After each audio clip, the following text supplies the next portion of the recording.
اما بعد فقد قال اللہ تبارک و تعالی كما ورد في سورة الجمعة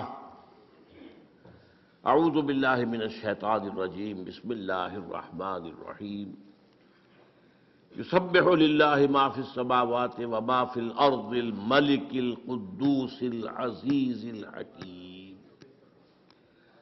هو الذي بعث في الأميين رسولا منهم يتلو عليهم آياته ويزكيهم ويعلمهم الكتاب والحكمة وإن كانوا من قبل لفي ضلال مبين صدق الله العظيم رب اشرح لي صدري ويسر لي أمري واحلل عقدة من لساني يفقهوا قولي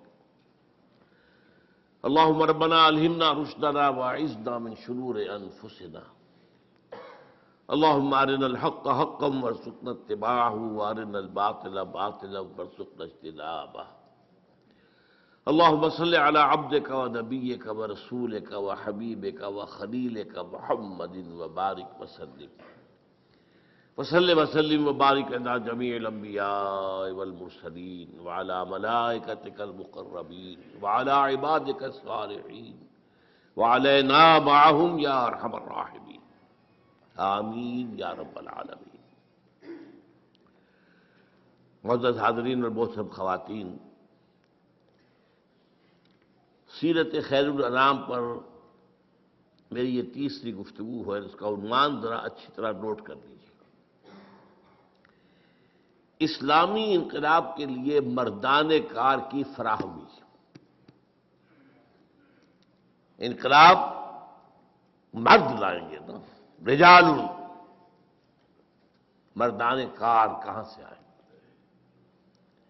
اور حزب اللہ کی تشکیل و تنظیم اور تزکیہ و تطہیر کا نبوی طریقہ کار علی صاحب الصلاۃ والسلام۔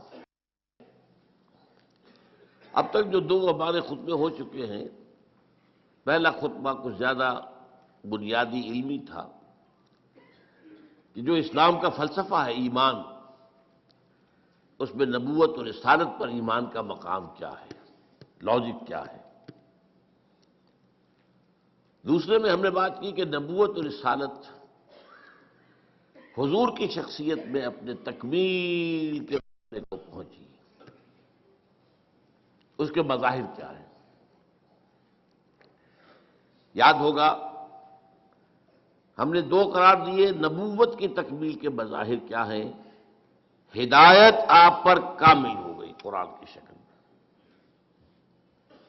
چلی تو ہے آدم سے، فَإِمَّا يَأْتِيَنَّكُم مِّنِّي هُدًى، یہ ہزاروں سال یہ ہدایت جو ہے ارتقائی مراحل طے کر کے اپنے آخری اور تکمیلی درجے کو پہنچی قرآن میں، اور قرآن کی حفاظت کا ذمہ اللہ نے لے لیا۔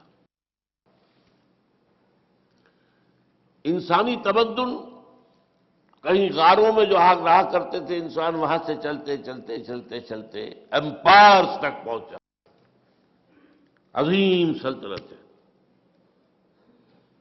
اس کے اعتبار سے دین حق وہ بھی ارتقا کرتے کرتے کرتے کرتے دین الحق مکمل ہوا محمد رسول اللہ صلی اللہ علیہ وسلم۔ چنانچہ سورہ مائدہ کے الفاظ جو ہیں وہ ان دونوں کا احاطہ کرتے ہیں۔ الیوم اکملت لکم دینکم واتممت علیکم نعمتی۔ نعمت ہدایت ہے، یہ میں نے بارہا بیان کیا ہے کہ اگرچہ ہم کہہ دیتے ہیں یہ صحت بھی نعمت ہے، یہ دولت بھی نعمت ہے، اولاد بھی نعمت ہے، یہ بھی نعمت ہے، وہ بھی، کوئی شے نعمت نہیں ہے جب تک نعمت ہدایت نہ ہو۔ صحت ہے، ہدایت نہیں ہے، بدماش کیا کرو گے؟ گل چھرے اڑاؤ گے؟ معاشرے کے اندر فساد اور گندگی پیدا کرو گے؟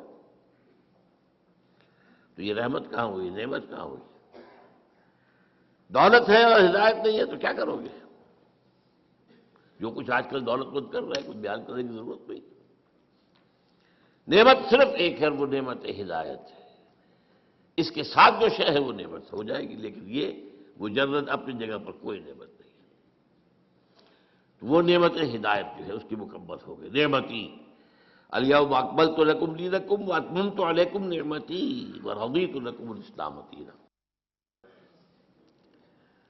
دوسری بات جو ہم نے سمجھی وہ کیا تھی کہ رسالت کی تکمیل کا مظہر کیا ہے؟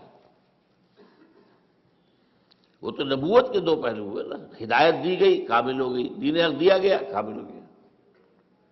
دس از گیون. یہ تو اللہ تعالیٰ کی طرف دیا گیا. میں نے بتایا تھا نا دو ہاتھ جوڑ کر ایک شخصیت نبی بھی ہے رسول بھی ہے. نبی یہ اینٹینا ادھر ہے آسمان سے وہی لے رہا ہے وہ، اور دوسرا اینٹینا نیچے جا رہا ہے. یہ بوسٹرز کے جو ہوتے ہیں یہ پہنچانے کا ہے، لوگوں تک پہنچانے کا ہے. یہ رسالت ہے، اللہ سے لینا ہے، لوگوں تک پہنچانا ہے. اس پہنچانے کی تکمیل کس کا مظہر کیا ہے؟ نمبر ایک، دین حق کی صرف تبلیغ نہیں، اس کو قائم کرو. اور نمبر دو، یہ صرف عرب پر نہیں پوری دنیا پر قائم کرو. یہ چار مظہر ہیں نبوت و رسالت کی تکمیل کے. اب آج کا جو جملہ ہے سمجھیے، اس کا مطلب کیا ہے کہ نبی اکرم صلی اللہ علیہ وسلم کو اللہ نے جو رول اسائن کیا وہ ریولوشنری رول ہے، وہ انقلابی عمل ہے. کوئی نظام کہیں قائم کرنا ظاہر بات ہے، اس کے لیے پری ریکوزٹ کیا ہوگا کہ پہلے سے جو نظام ہے اسے اکھاڑ کر پھینکا جائے، ورنہ تو نہیں قائم کر سکتے. نظام دو نہیں ہو سکتے ایک جگہ، مذہب 100 بھی ہو سکتے ہیں، نظام ایک ہی ہوگا. دوسری بات کیا اہم ہے، کوئی جگہ ویکوم نہیں ہے نظام کے اعتبار سے، کوئی نہ کوئی نظام تو ہے وہاں. بادشاہت کا نظام ہے، جمہوریت کا نظام ہے، سرمایہ داری کا نظام ہے، کمیونزم کا نظام ہے، قبائلی نظام ہے، وہ اور جو جاگیرداری نظام ہے، کوئی نہ کوئی نظام تو ہے. فوجی نظام ہے. تو دو باتیں، کوئی جگہ ایسی نہیں جہاں کوئی نظام نہ ہو، اور کسی جگہ پر بھی نیا نظام لانے کے لیے پہلے نظام کو اکھاڑ کر پھینکنا ضروری ہے. اسی کا نام ریولوشن ہے. یہی وجہ ہے کہ حضور کے لیے قرآن میں 3 مرتبہ وہ الفاظ ہیں جو ہم پڑھ چکے ہیں، هو الذی ارسل رسولہ بالہدی ودین الحق لیظہرہ علی الدین کلہ. باقی حیثیتیں حضور کی اور باقی انبیاء کی مشترک ہے. سب بشیر بھی ہیں، سب نذیر بھی ہیں، سب داعی اللہ بھی ہیں، سب اپنے اپنے مقام پر سراج منیر بھی ہیں، سب شاہد بھی ہیں. انا ارسلنا الیکم رسولا شاہدا علیکم کما ارسلنا الی فرعون رسولا. یا ایھا النبی انا ارسلناک شاہدا ومبشرا ونذیرا وداعیا الی اللہ باذنہ وسراجا منیرا. یہ حیثیت مشترک، لیکن یہ تنہا منفرد 3 دفعہ حضور کے لیے اور 1 دفعہ بھی کسی اور کے لیے نہیں. وہی ہے اللہ جس نے بھیجا اپنے رسول کو الہدا دے کر، دین حق دے کر، تاکہ غالب کرے اسے پورے کے پورے نظام پر. اب میں آپ کو بتا چکا ہوں اس آیت کو شاہ ولی اللہ دہلوی نے کہا ہے یہ پورے قرآن کا عمود ہے. قرآن سمجھ میں نہیں آئے گا جب تک یہ آیت نہیں سمجھو گے. اور میری کوئی حیثیت نہیں، لیکن میں ایک بات عرض کر رہا ہوں، سیرت ہرگز سمجھ میں نہیں آئے گی جب تک کہ یہ آیت نہیں سمجھے گی. گویا کہ شاہ ولی اللہ کے نزدیک یہ قرآن کا عمود، میرے نزدیک یہ سیرت کی کلید ہے. پھر یہ کہ جو یہاں پر بیان ہوا ہے جن الفاظ میں، کہ یہ 6 مختلف اصطلاحات قرآن میں آئی. یہ تو 3 ایک جیسی آئی ہیں، ان کی اہمیت بیان کر چکا ہوں پچھلی مرتبہ میں. ورنہ یہ مضمون وربک فکبر، اپنے رب کی کبریائی کا اعلان کرو، قائم کرو کبریائی. ان اقیم الدین، دین کو قائم کرو. وَيَكُونَ الدِّينُ كُلُّهُ لِلَّهِ، دین پورا کا پورا اللہ کے لیے ہونا چاہیے. لِتَكُونَ كَلِمَةُ اللَّهِ الْعُلْيَا، یہ حدیث میں ہے. تو تو یہاں بہت سے انداز میں بات سمجھائی گئی ہے، اور افسوس یہ ہوتا ہے جب یہ میں سوچتا ہوں یہی وہ شے ہے جو امت بھول گئی، قطعاً بھول گئی، بالکل بھول گئی۔ نماز روزہ یاد ہے، نماز و روزہ و قربانی و حج یہ سب باقی ہیں، تو باقی نہیں ہے، تکبیر رب نہیں۔ اب آئیے اس بات پر، انقلاب کسے کہتے ہیں؟ It's very important. دیکھیے ویسے تو یہ انقلاب کا لفظ کسی بھی شے کے ساتھ لگا دیں، علمی انقلاب، صنعتی انقلاب، اسی طریقے سے کلچرل ریولوشن، بے شمار۔ لیکن اصل میں انقلاب جس سے کہ ہم بحث کر رہے ہیں، اور جو کہ پولیٹیکل سائنس میں انقلاب کہلاتا ہے، وہ کیا ہے؟ انسان کی اجتماعی زندگی کے 3 پہلوؤں میں سے کم از کم کسی ایک میں بنیادی تبدیلی۔ انقلاب کے لفظی معنی تبدیلی، لیکن انسان کی اجتماعی زندگی کے 3 پہلو، اب یہ سمجھیے 3 پہلو کون سے؟ اجتماعی زندگی کا ایک رخ کیا ہے؟ سیاسی، دوسرا کیا ہے؟ معاشی، تیسرا کیا ہے؟ سماجی، معاشرتی۔ تو کم سے کم ایک میں کوئی بنیادی تبدیلی، ایسنشل چینج، بیسک چینج جب آئے گی تو وہ انقلاب کہلائے گا۔ اب اس کے برعکس میں مثال دے رہا ہوں آپ کو، مذہبی تبدیلی کو کوئی انقلاب نہیں کہتا۔ انسانی تاریخ کا بہت اہم واقعہ ہے، آپ اندازہ کیجئے، اس کی کوئی مثال ہی نہیں ہے۔ The whole Roman Empire converted to Christianity in the year 324 AD. emperor عیسائی ہوا، پوری سلطنت عیسائی۔ لیکن اسے کبھی آپ نے پڑھا ہے رومن ریولوشن؟ نہیں۔ مذہب بدلا ہے، نظام تو وہی رہا، وہی بادشاہ جو کا تو جیسے پہلے بیٹھا ہوا تھا ایمپرر، ویسے اب بھی بیٹھا ہوا، لہذا اسے کسی نے آج تک انقلاب نہیں کہا، حالانکہ اتنی بڑی تبدیلی آپ اندازہ کیجیے، یہ کوئی چھوٹی موٹی مملکت نہیں تھی۔ The greatest empire the world has ever seen, the Roman Empire. لیکن اسے کوئی بھی انقلاب نہیں کہتا۔ ہاں، انقلاب کا نام فرانس، کوئی 250-250 سال پہلے جو آیا تھا، انقلاب فرانس، سیاسی ڈھانچہ بدل گیا، بادشاہ ختم، جمہوریت کا آغاز۔ انقلاب بولشوک ریولوشن رشیا کا 1917 کا، سرمایہ داری ختم اور کمیونزم۔ تیسرا انقلاب ایران کا بھی ہے کہ بادشاہت ختم ہوئی، سیاسی نظام تو بدلا ہے۔ لیکن اس پس منظر میں دیکھیے گا، ان دس کانٹیکسٹ، تاریخ انسانی کا عظیم ترین، گمبھیر ترین، جامع ترین، most profound revolution, it was the revolution of Muhammad صلی اللہ علیہ وسلم۔ آل دی 3 aspects changed. And even individuals change. افراد کا ظاہر بدل گیا، باطن بدل گیا، نظریات بدل گئے، خیالات بدل گئے، ویلیوز بدل گئی، اقدار بدل گئی۔ بلکہ میں یہ کہہ رہا ہوں، سوچئے، یہاں ڈھونڈیے، مائکروسکوپ لگائیے، کوئی شے رہ گئی اپنی پچھلی حالت پر؟ Nothing, everything change.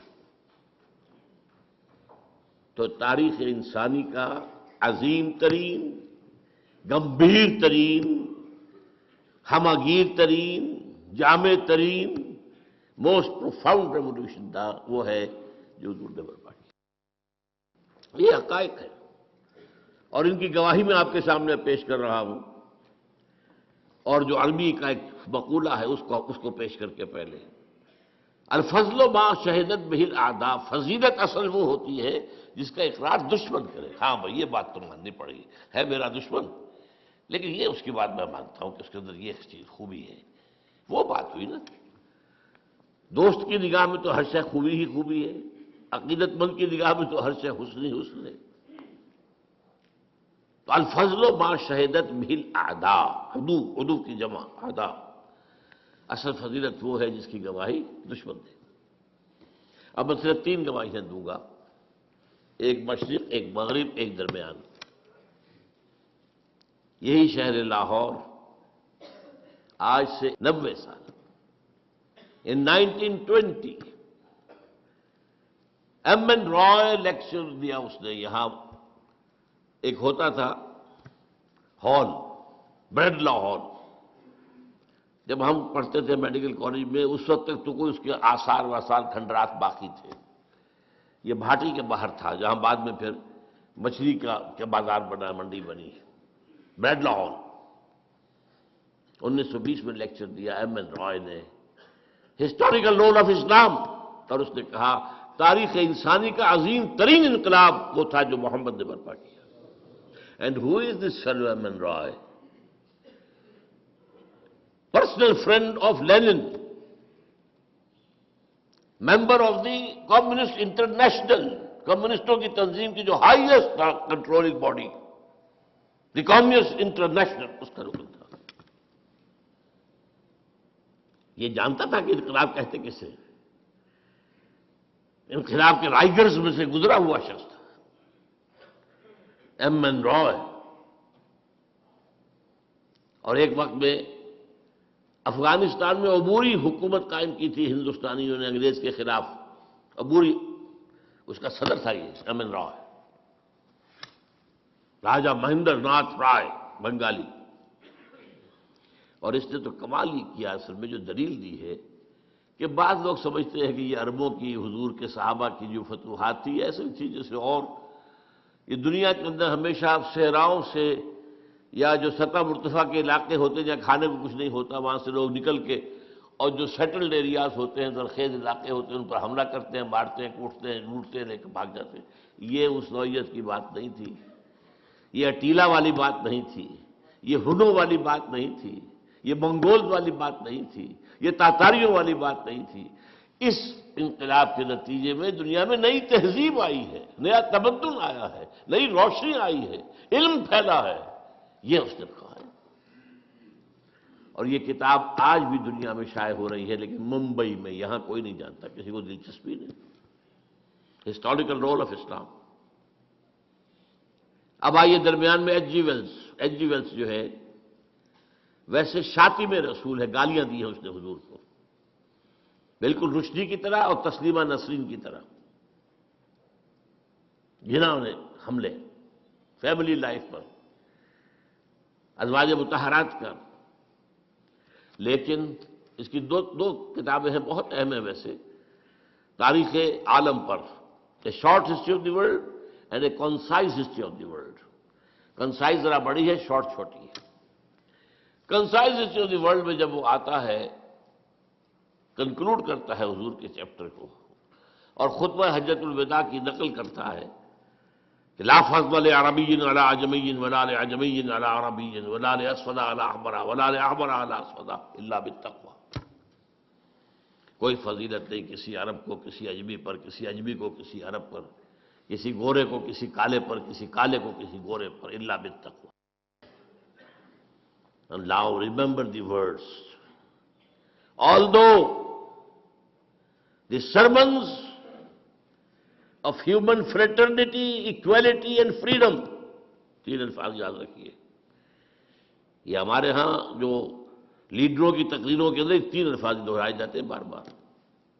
یہی تو ویلیوز ہے، فریڈم، فریٹرنیٹی، ایکوالٹی، مساوات، اخوت، حریت. Although the sermons of human fraternity, equality and freedom were said before also, and we have a lot of such sermons in Jesus of Nazareth، مسیح ناصری حضرت عیسیٰ علیہ السلام، جس کو خدا کا بیٹا مانتا ہے. وہ آج تو مسیح نے بھی بہت کہے تھے، کوئی شک نہیں ہے، but it must be admitted that it was Muhammad sallallahu alaihi wasallam who for the first time in history, established a society based on these principles. اب بتائیے جادو وہ جو سر چڑھ کر بولے، لیکن ایک بات نوٹ کر لیجئے، ممکن ہے آپ یہ ایچ جی ویلز کی کنسائز ہسٹری لے کر تلاش کریں، نہیں ملے گا آپ کو یہ پیسے، اب نکال دیا گیا ہے، کیونکہ یہ تو نئے ایڈیشن آتے ہیں کیا، وہ ایچ جی ویل کو تو بھرے ہوئے بہت عرصہ ہو گیا، جو اب نئے ایڈیٹرز ہوتے ہیں وہ چینج کرتے رہتے ہیں۔ لیکن آپ چاہیں میری بات کی توثیق تو پنجاب لائبریری سے پرانا نسخہ نکالیے اور دیکھیے۔ تیسرا ڈاکٹر مائیکل ہارٹ نے تو میں نے کئی دفعہ بیان کیا ہے، a selection and gradation of the 100 most influential personalities of human history. تاریخ انسانی کا دھارا بہ رہا ہے، کچھ عرصے کے بعد اس کا کوئی رخ مڑ گیا، کس نے موڑا؟ کسی آدمی نے موڑا، کسی فلسفی نے، کسی انقلابی نے، خود تو نہیں مڑتا، پھر دیکھا پھر مڑ گیا، پھر مڑا۔ یہ جو تاریخ کے دھارے کے رخ کو موڑنے والے ہیں، پہلے سلیکٹ کر لیا گیا، یہ ہے، یہ ہے، یہ ہے، یہ ہے، یہ 100۔ ان میں گریڈیشن، پہلے سب سے زیادہ کس نے موڑا، پھر کس نے، پھر کس نے، پھر کس نے، a selection and gradation of the 100 most influential personalities of human history, اور وہ لاتا ہے حضور کو نمبر 1۔ عیسائی ہے، حضرت عیسیٰ کو لے گیا نمبر 3 پر، بیچ میں لایا نیوٹن کو، سائنس کا، یوں سمجھیے کہ جدید فزکس کا بابا آدم، اس لیے کہ ساری ٹیکنالوجی اور سائنس کی ترقی تو وہاں سے ہے، اور کہتا ہے naturally I O an explanation, مجھے اس کی وجہ بیان کرنی پڑے گی کہ میں نمبر 1 پر لے آیا محمد کو صلی اللہ علیہ وسلم، عیسیٰ 3 پر، 50ویں پہ حضرت عمر کو بھی لے کے آیا بس۔ لیکن کہتا ہے مجھے تو وجہ بیان کرے، this is because he is the only person supremely successful in both the religious and the secular fields. یہ اس لیے ہے کہ ایک ہی شخص ہے تھا پوری تاریخ میں جو انسانی زندگی کے دونوں میدانوں میں یکساں اور انتہائی اونچا ہے۔ اور یہ آج کا کانسیپٹ ہے کہ زندگی کے 2 حصے ہیں، ایک سیکولر لائف ہے اور ایک مذہبی زندگی۔ مذہبی زندگی میں آپ آزاد ہیں، آپ کتے کو پوجیں، بلی کو پوجیں، کسی کو پوجیں، اعلیٰ تناسل کو پوجیں، جو چاہے پوجیں، یو کین ڈو۔ ایک خدا کو مانو، 2 کو مانے، 10 کو مانے، 1000 کو مانے، کسی کو نہ مانے، یہ ریلیجن آزادی ہے آپ کو بھائی۔ لیکن ایک ہے سیاست، ریاست، قوم، ملک، قانون، ایک یہ۔ وہ کہتا ہے جتنے بڑے آدمی نظر آئے مجھے، وہ یا ادھر اونچا ہے تو ادھر کچھ بھی نہیں، ادھر ٹھکنا سا ہے، بونا سا ہے، ادھر اونچا ہے تو ادھر کچھ نہیں۔ اب عیسیٰ ہے، کتنا بڑا مذہب ہے، حکومت و ریاست میں کوئی ایک دخل ہی نہیں، قدم نہیں رکھا۔ گوتم بدھ کتنا بڑا، حکومت و ریاست 0۔ سکندر اعظم بہت بڑا فاتح، اخلاق اور روحانیت میں 0 نہیں، مائنس ویلیو، یہی ہوگا نا۔ تو یہ ہے، میں نے 3 گواہیاں آپ کے سامنے پیش کی ہیں۔ اب اگلا پوائنٹ ہے میرا، انقلاب برپا کرنا نہایت مشکل کام، یہ کھیل نہیں ہے، یہ کوئی ہابی نہیں ہے۔ دی موسٹ ڈیفیکلٹ ورک نظام کو بدلنا ہے۔ اس کی وجہ کیا ہے؟ دیکھیے، ایک ہوتی ہے دعوت، تبلیغ، مشنری ورک ہو رہا ہے، ہمارے تبلیغی بھائی گھوم رہے ہیں، بسترے اٹھائے ہوئے ہیں، کہاں کہاں جا رہے ہیں، راتوں کو مسجدوں میں سو رہے ہیں۔ دعوت اور تبلیغ میں بھی محنت تو ہے، مشقت تو ہے، جان و مال کا خطرہ نہیں ہے۔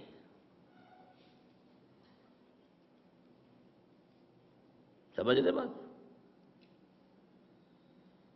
زیادہ یہ ہے، کوئی گالی دے دے گا، کوئی پاگل کہہ دے گا، بس جان اور مال، جس کو ہو جان و دل عزیز اس کی گلی میں جائے کیوں؟ تو محنت مشقت اپنی جگہ ہے، تکلیفیں اٹھاتے ہیں وہ، کیا اس میں کیا شک ہے؟ گھر پہ سونا اپنے پلنگ کے اوپر، اپنے بستر کے اوپر، اپنے گدے کے اوپر، اور جا کے مسجد میں کھردرے فرش کے اوپر سونا مشقت تو ہے۔ اور وہ مشنریز نے کیسی کیسی مشقتیں کی ہیں، کہاں کہاں گئے۔ افریقہ کے تنگ ترین جو تاریک ترین جو جنگلات ہیں، وہ تاش جو ہے کانگو کا ہو یا امیزن کا ہو، ساؤتھ امریکہ کا، گئے ہیں ہر جگہ۔ ہمارے یہاں جیکب آباد میں آئے ہیں، گرمی وہ جو جس کو کہا جائے کہ زمین پر جہنم جو ہو جاتا ہے گرمیوں میں۔ تو تکلیف، محنت، مشقت یہ تو ہوگی، کچھ ریزسٹنس بھی ہو جائے گی، لیکن جان و مال کا خطرہ نہیں۔ یہی معاملہ کسی علمی کام کا ہے، اسکالرلی ورک، وہ خطرہ نہیں ہے جان و مال کا۔ اختلاف ہو جائے گا، کوئی آپ کی ریسرچ کے خلاف کوئی اور مقابلے میں ریسرچ لے آئے گا، وہ آپ کو پاگل قرار دے دے گا، آپ اس کو پاگل قرار دے دیں گے، ہو جائے گا۔ علمی کام ہو، ریسرچ ورک ہو، تحقیق کا، اس میں بھی وہ اندیشہ نہیں ہے۔ لیکن انقلاب، وہاں جان و مال کا خطرہ ہے۔ کیوں؟ انقلاب کی زد پڑتی ہے، جو ایگزسٹنگ سسٹم ہے اس میں جو پاور بیسس ہیں، اس میں جو رولنگ کلاسز ہیں، اس میں جو ویسٹڈ انٹرسٹ ہے، اس میں جن لوگوں کو جو پریولیج کلاسز ہیں، ان کے مفادات میں زد پڑتی ہے۔ They are bound to resist. وہ تو کہیں گے نظام کوہنا کے پاس مانو، یہ میرا معرض انقلاب میں ہے، آؤ ختم کرو انہیں، مارو انہیں۔ یہ ہمارے نظام کو ختم کرنا چاہتے ہیں، ہمارے مفادات کا تقاضا اسٹیٹس کو نظام رہے، اور یہ آئے نظام بدلنے۔ یہی بات جان لیجیے، یہی وجہ ہے قرآن نے پہلے ہی قدم پر وَلَنَبْلُوَنَّكُمْ بِشَيْءٍ مِّنَ الْخَوْفِ وَالْجُوعِ وَنَقْصٍ مِّنَ الْأَمْوَالِ وَالْأَنفُسِ وَالثَّمَرَاتِ وَبَشِّرِ الصَّابِرِينَ الَّذِينَ إِذَا أَصَابَتْهُم مُّصِيبَةٌ قَالُوا إِنَّا لِلَّهِ وَإِنَّا إِلَيْهِ رَاجِعُونَ۔ تیار رہو۔ اور ذرا سی جب وہ دور آیا تھا، کچھ گھبراہٹ ہوئی تو فرمایا ام حسبتم ان تدخلوا الجنہ ولما یاتکم مثل الذین خلوا من قبلکم مستهم الباساء والضراء وزلزلوا حتى يقول الرسول والذین آمنوا معه متى نصر اللہ الا ان نصر اللہ قریب۔ تو انقلاب برپا کرنا مشکل ترین کام، سیدھی طرح عقلی طور پر، منطقی طور پر سمجھ لیجیے۔ You have to face the heavy odds۔ اچھا، اب میں آ رہا ہوں انقلابی عمل کے مراحل۔ اس سے پہلے میں بیان کر چکا ہوں، آج سے 25 سال پہلے منہج انقلاب نبی میری کتاب ہے، اور بہت اللہ کا میں شکر ادا کیا کرتا ہوں کہ جس طریقے سے اس نے سیرت کو مجھ پر کھولا ہے۔ کلید اس لیے میں نے کہا، کلید، سیرت کی کلید، اسے آپ فلسفہ سیرت بھی کہہ سکتے ہیں۔ میں نے 6 مراحل میں بیان کیا ہے انقلاب کسی ایک جگہ پر۔ 7واں مرحلہ وہ آئے گا انقلاب کی تکمیل کے بعد، تصدیر الانقلاب، انقلاب اب باہر ایکسپورٹ کرنا۔ اس لیے کہ انقلاب کا خاصہ یہ ہے کہ وہ کسی ایک ملک میں نہیں رہ سکتا اگر انقلاب ہے، and this is the litmus test کہ کوئی شاید انقلاب ہے یا نہیں ہے۔ اس کا لٹمس ٹیسٹ یہی ہے کہ یہ آگے پھیلا یا وہیں کا وہیں رہ گیا۔ Here the Iranian revolution has failed badly. لیکن ظاہر ہے کہ فرانس کا انقلاب کہاں سے کہاں پہنچا تھا، ساری دنیا میں۔ روس کا انقلاب کہاں سے کہاں پہنچا تھا، لیٹن امریکہ میں پہنچ گیا، چائنا میں پہنچ گیا، انڈیا میں آج بھی کمیونسٹ پارٹیز ہیں، سب کچھ ہے۔ 6+1 7۔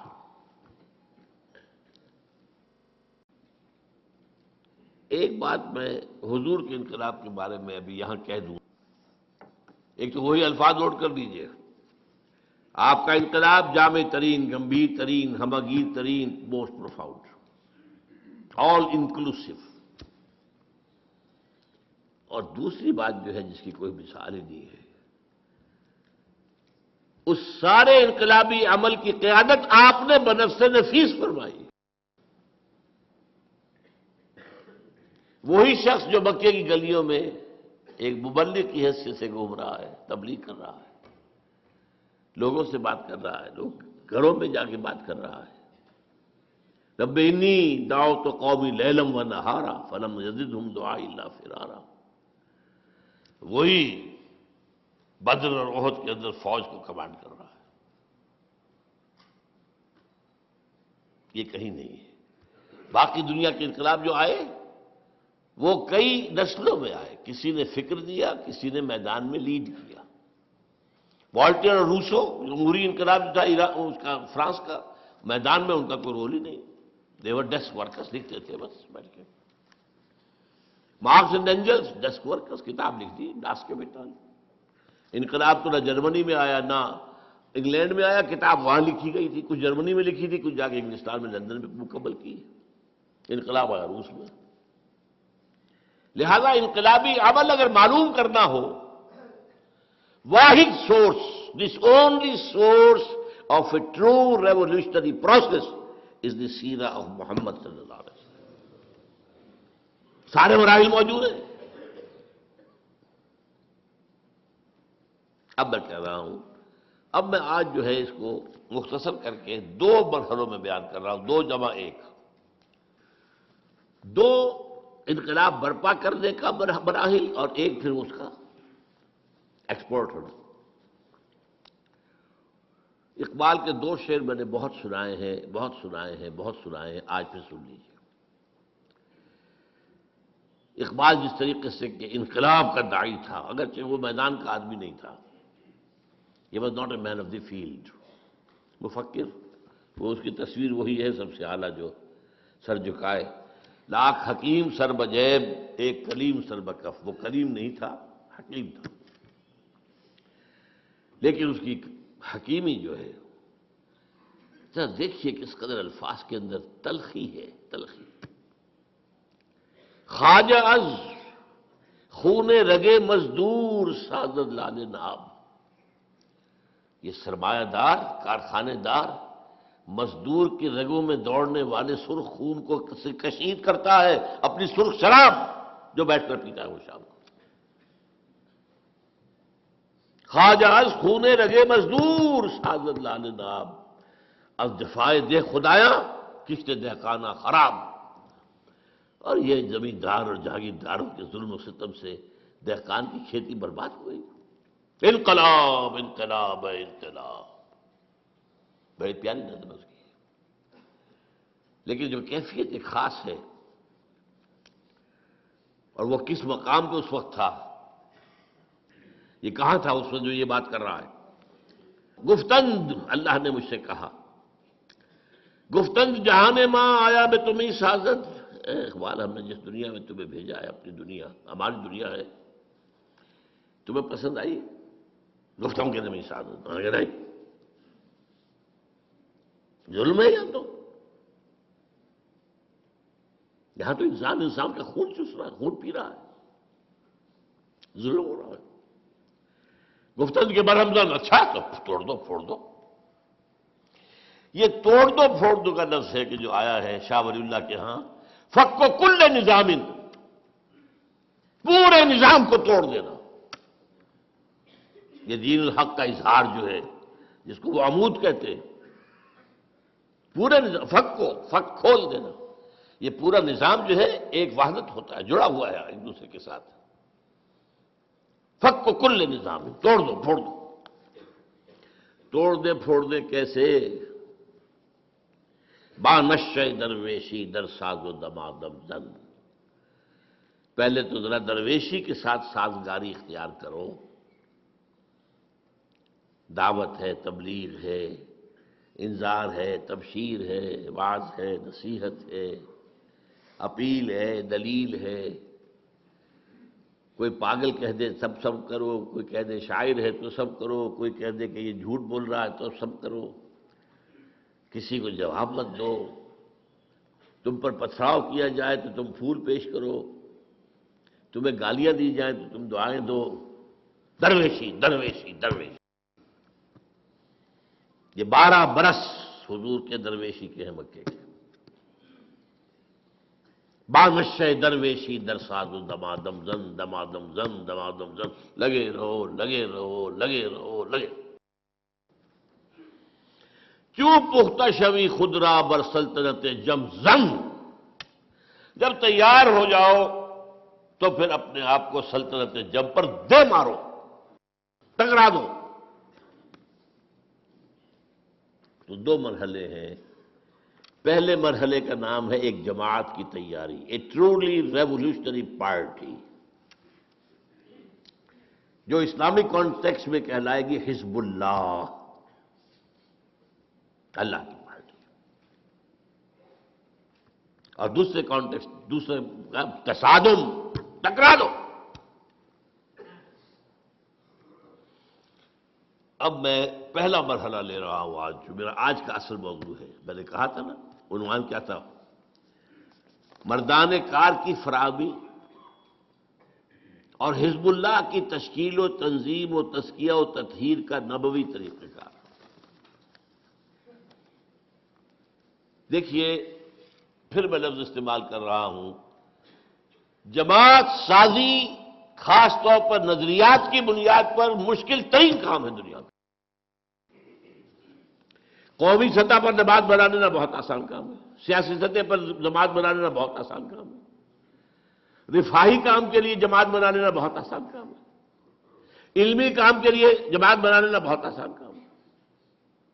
لیکن نظریاتی سطح پر انقلاب کے لیے جماعت بنانا، اس سے زیادہ مشکل کام کوئی نہیں. یہ مشکل اس کے اندر 2 طرح کی آتی ہے. لوگوں کی مزاج مختلف، ذوق مختلف، ذہنی سطح مختلف، سمجھ کا اور فہم کی گہرائی مختلف. ان سب کو جوڑنا، ایک حیوانوں کا غلہ ہو. آپ نے دیکھا ہوگا پٹھان لوگ جو ہے کاغان واغان سے، ضلع غازی خان سے کئی 100 بھیڑوں بکریوں کا غلہ چلا آ رہا ہے. ایک کتا ہوتا ہے ساتھ، ایک جو لے کے چل رہا لاٹھی اس کے ہاتھ میں ہے، اور ایک کتا، وہ کتا ادھر سے کوئی ذرا ادھر ادھر گیا ادھر سب ٹھیک رہتا. یہ انسانوں کا غلہ جو ہے بنانا، ان میں سے تو ہر ایک جو ہے سقراط مقراط ہے.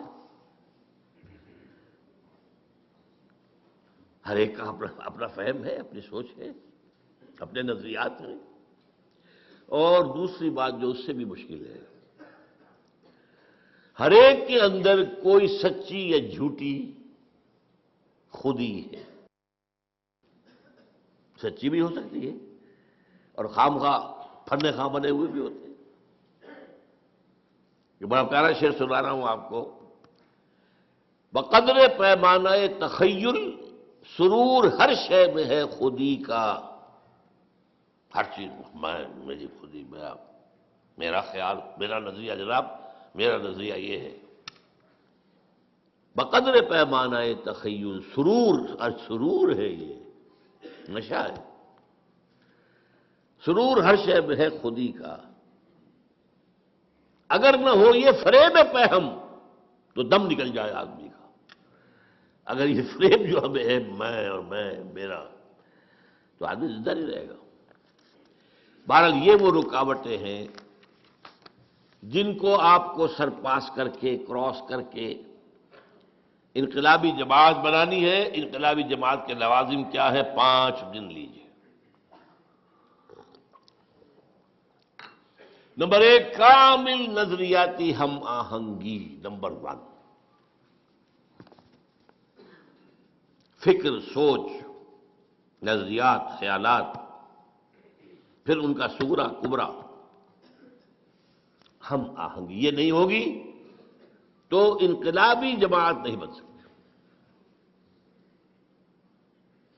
نمبر 2، سوائے انقلاب کی آرزو کے کوئی آرزو دل میں نہ رہ جائے. یہ میں زور دے کر کہہ رہا ہوں، جھانکو اپنے سینوں کے اندر، کہیں کوئی اور وہاں پر بتخانہ تو آباد نہیں ہے، کوئی اپنی لیڈری کا سودا تو نہیں ہے، کوئی حکومت حاصل کرنے کا معاملہ تو نہیں ہے، شہادت ہے مطلوب و مقصود مومن، نہ مال غنیمت نہ کشور کشائی، کہیں نمایاں ہونے کا جذبہ تو نہیں ہے،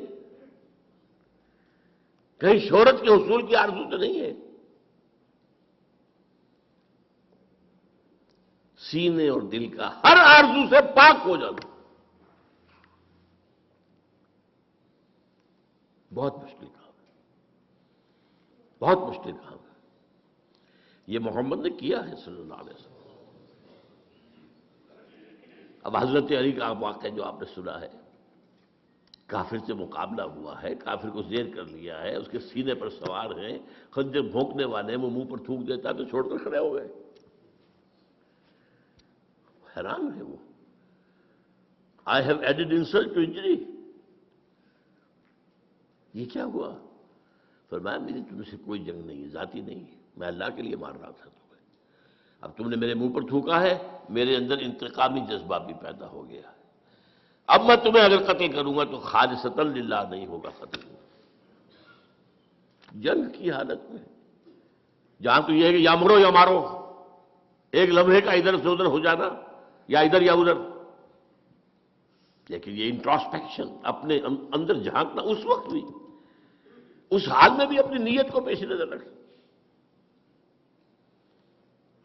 نمبر 3، انقلاب کے لیے تن من دھن، یہاں تک کہ جان دینے کے لیے آمادگی ہی نہیں، انتہائی شوق، شہادت ہے مطلوب و مقصود مومن، نہ مال غنیمت نہ کشور کشائی۔ وہ جو فرمایا گیا من المؤمنین رجال صدقوا ما عاهدوا الله علیہ فمنهم من قضى نحبه ومنهم من ينتظر وما بدلوا تبدیلا۔ ذرا دل میں جھانک کر دیکھنا چاہیے ہے وہاں یا نہیں، اگر نہیں ہے تو ابھی آپ آئے نہیں، مقام پر پہنچے نہیں ہیں۔ آپ سمجھ رہے ہوں گے کہ میں بڑا انقلابی کارکن ہوں۔ نمبر 4، نظم کی پابندی کے لیے اپنی انا اس کو کچل دینا، لسن اینڈ اوبے، سم و طاعت۔ اور 5ویں، انتہائی مضبوط نظریاتی عصبیت، یعنی جذباتی وابستگی، یہ میرا بھائی ہے، یہ انقلابی کارکن ہے، میرا حقیقی بھائی ادھر ہے، یہ ہے میرا بھائی، یہ عصبیت، نظریاتی عصبیت۔ یہ 5 جب تک، جس کو کہ آپ کو معلوم ہے کمیونسٹ میں کیا کہتے ہیں، کامریڈ، یہ کامریڈ کا رشتہ جو ہے یہ بھائی بہن کے رشتے سے صرف بہت اونچا، اگر نہ ہو تو انقلاب برپا نہیں ہوگا۔ These are the 5 prerequisites، ہدف، یہ لوازم پیدا کرنے ہوں گے کسی انقلابی جماعت کے اندر۔ اب اس میں ذرا اس خاکے میں تھوڑا سا رنگ بھر دوں دینی۔ نظریاتی ہم آہنگی کا مطلب توحید پر یقین کامل، اسلامی انقلاب کا نظریہ جو ہے، انقلابی نظریہ، وہ توحید ہے، لیکن توحید جسے آپ توحید سمجھتے ہیں وہ توحید نہیں، آپ کی توحید ایک عقیدہ ہے، اور حقیقی توحید ایک انقلابی نظریہ ہے۔ اس کے 3 اسپیکٹس ہیں، وہ جو میں نے کہا تھا، انقلابی نظریہ وہ ہے جو ایگزسٹنگ کلیکٹو سسٹم کے جو مختلف جڑیں ہیں ان کے جڑوں کے اوپر تیشہ بن کر گرے، سیاسی سطح پر ان الحکم الا للہ، حاکمیت فقط اللہ کی، انسانی حاکمیت کفر، شرک، بدترین شرک، بدترین کفر، چاہے انڈیویجول ہو اور چاہے کلیکٹیو ہو۔ سروری زیبا فقط اس ذات بھی ہمتا کو ہے، حکمراں ہے ایک وہی، باقی بتان آزری۔ یہ سیاست ہے۔ معیشت، ملکیت کا حق، ملکیت تامہ، ملکیت کاملہ صرف اس کا ہے۔ جو کچھ ہے اس کی ملکیت ہے، تمہاری نہیں ہے، تمہارے پاس امانت ہے۔ حاکمیت اللہ کے لیے، تمہارے لیے خلافت، ملکیت اللہ کے لیے، تمہارے لیے امانت۔ این امانت چند روزہ نزدماست، در حقیقت مالک ہر شے خداست۔ یہ تو شیخ سعدی کہہ گئے، کتنے پہلے کہہ گئے۔ بندہ مومن امین، حق مالک است، اقبال کہتا امین۔ یہ جو حضرت شعیب کی قوم نے کہا تھا، اے شعیب تمہیں کیا ہو گیا، کہ تمہاری نماز جو ہے ہمیں روکتی ہے، ان نفعل فی اموالنا ما نشاء، ہمارا مال ہم جو چاہے کرے، ہو آر یو، یہ کرو یہ نہ کرو، یہ غلط ہے اور یہ صحیح ہے۔ اموالنا ہمارا مال ہے، ان نفعل فی اموالنا ما نشاء، یہ آج کا کیپٹلزم ہے، مال کیپٹل۔ میں نے تو کسی کی خوشامد نہیں کی، آ کر سود کے اوپر قرض مجھ سے لے، وہ خود آیا تھا لینے، لیکن نہیں، آپ اپنے مال کے اندر تصرف نہیں کر سکتے اس انداز سے جس کو اللہ نے حرام کیا ہو۔ اور سماجی سطح پر اگرچہ سب سے ہلکا معاملہ ہے، سب سے بڑی شے جو ہوتی ہے مخالفت میں وہ سیاست اور معیشت کا معاملہ ہوتا ہے، لیکن سماجی سطح پر توحید کا تقاضا کیا ہے؟ By birth all human beings are absolutely equal,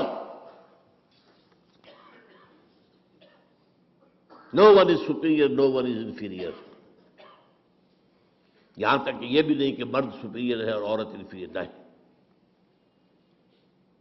ایک ہی باپ کے نطفے سے بیٹا بھی ہے بیٹی بھی ہے، ایک ہی ماں کے رحم میں بیٹا بھی پلا ہے بیٹی بھی، اللہ تک کیسے ہو جائے گا؟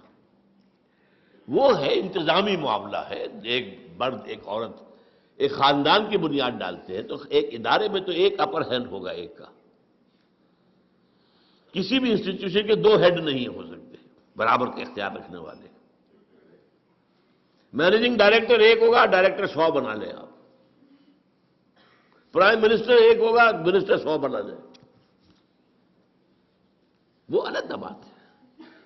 وہ تو ظاہر بات ہے کہ ایک بڑا افسر ہے، ایک اس کے دروازے پر کھڑا ہوا دربان ہے، as human beings they are equal, لیکن اپنی اس حیثیت میں وہ ایکول نہیں ہے، یہ انتظامی معاملہ۔ ورنہ تمام انسان پیدائشی طور پر برابر ہیں، جو بھی ان کے اندر فرق ہے وہ ایکوائرڈ کریکٹرز کی وجہ سے ہوگا۔ کسی نے علم زیادہ حاصل کیا، زیادہ عزت ہونی چاہیے، کوئی خادم خلق زیادہ ہے، اس کی زیادہ عزت ہونی چاہیے، کوئی تقویٰ کے اندر دین کے اندر آگے نکل گیا، اس کی عزت زیادہ ہونی چاہیے، الا بالتقویٰ۔ ہم نے پیدا کیا انسان کو ایک مرد ایک عورت سے، یا ایھا الناس انا خلقناکم من ذکر و انثی وجعلناکم شعوبا وقبائل لتعارفوا ان اکرمکم عند اللہ اتقاکم۔ اس کا آپ اندازہ نہیں کر سکتے اس ایک بات کے اوپر کتنی بڑی جنگ لڑنی پڑی تھی امریکنوں کو، سول وار۔ وہ کالے غلاموں کو آزاد کرنے کو تیار نہیں تھے ساؤدرن اسٹیٹس۔ آج بھی کتنی بڑی لعنت ہے ہندوستان کے اندر، کاسٹ سسٹم۔ یہ پیدائشی شودر ہے، میں پیدائشی براہمن ہوں، وہی سی he can't sit with me. حکومت نے ایڑی چوٹی کا زور لگا لیا ہے، لیکن ذرا وہ سیٹیں فکس کرتے ہیں دلت کے لیے اور وہ جا کے ان کی بستیاں جلا دیتے ہیں۔ جتنے فسادات ہندو مسلم فسادات وہاں ہوتے ہیں اس سے کہیں زیادہ ہائی کاسٹ ہندو لو کاسٹ ہندو کا ہوتا ہے۔ پوری پوری بستیاں جلا دیں۔ وہ بستیاں کیا ہوتی ہیں؟ ان کی جھونپڑیاں ہوتی ہیں۔ وہ شودر جو ہے وہاں، دلت جو ہے وہاں کا، یہ دنیا کی سب سے بڑی ڈیموکریسیز کا حال ہے۔ یہ امریکہ سے آگے کہاں جائے گا معاملہ ڈیموکریسی کا، اور بھارت سے آگے کہاں جائے گا؟ لیکن سماجی پیدائشی فرق، رنگ کا فرق، اسی لیے ایونز نے کہا نا، وہ فکرے لیے اس نے، لا فضل لعربی علی عجمی ولا لعجمی علی عربی. واحد مطلوب و مقصود کیا ہو، وہاں میں نے کیا کہا تھا؟ انقلاب عام میں نے بات کی تھی، اسلامی نہیں کی تھی. اس میں اسلامی رنگ کیا ہے؟ واحد مقصود و مطلوب اللہ کی رضا، آخرت کی فلاح، بس. Not even revolution. ریولوشن مقصود و مطلوب نہیں ہے، نصب العین نہیں ہے. وہ ہماری زندگی کے اندر جو فرائض ہیں ان میں شامل ہے کہ اس کی جد و جہد کرے. نصب العین اللہ راضی ہو جائے اور آخرت کی فلاح، جہنم سے چھٹکارا مل جائے. اور شہادت ہے مطلوب و مقصود مومن نہ مال غنیمت تک اس وقت کچھ آئی. من المؤمنین رجال صدقوا ما عاهدوا الله علیہ فمنهم من قضى نحبه ومنهم من ينتظر. وہ لوگ جو ہیں کچھ ہیں جو اپنی نظر گزار چکے، اپنی جان اللہ کی راہ میں دے چکے، سرخرو ہو چکے، وہ تو جنتوں میں ہیں. یستبشرون، خوشیاں منا رہے ہیں. اور باقی منتظر ہیں کب ہماری باری. منتظر ہیں، وما بدلوا تبدیلا. وہ جلدی سے مجھے بچ گئے بڑی بات نہیں، منتظر ہیں کب اللہ ہماری باری لے آئے. اور یہ گردن کا جو بوجھ ہے اوپر سے اتار کر ہم بھی اللہ کے یہاں سبکدوش ہو کر پہنچ جائیں. کندھے ہلکے ہو جائیں گے نا اگر یہ سری اوپر سے اوپر اتر جاتی ہے. اور پانچواں مواخات باہمی. میں اس کو خاص طور پر آج زور دینا چاہ رہا ہوں، بدقسمتی سے اس پر ہمارے ہاں توجہ کم ہوئی ہے. اس کے لیے دو مقامات میں نے منتخب کیے. سورہ فتح کی آخری دو آیات، هو الذی ارسل رسولہ بالہدی ودین الحق لیظہرہ علی الدین کلہ وکفی باللہ شہیدا. یہ تو وہی آیت آ گئی.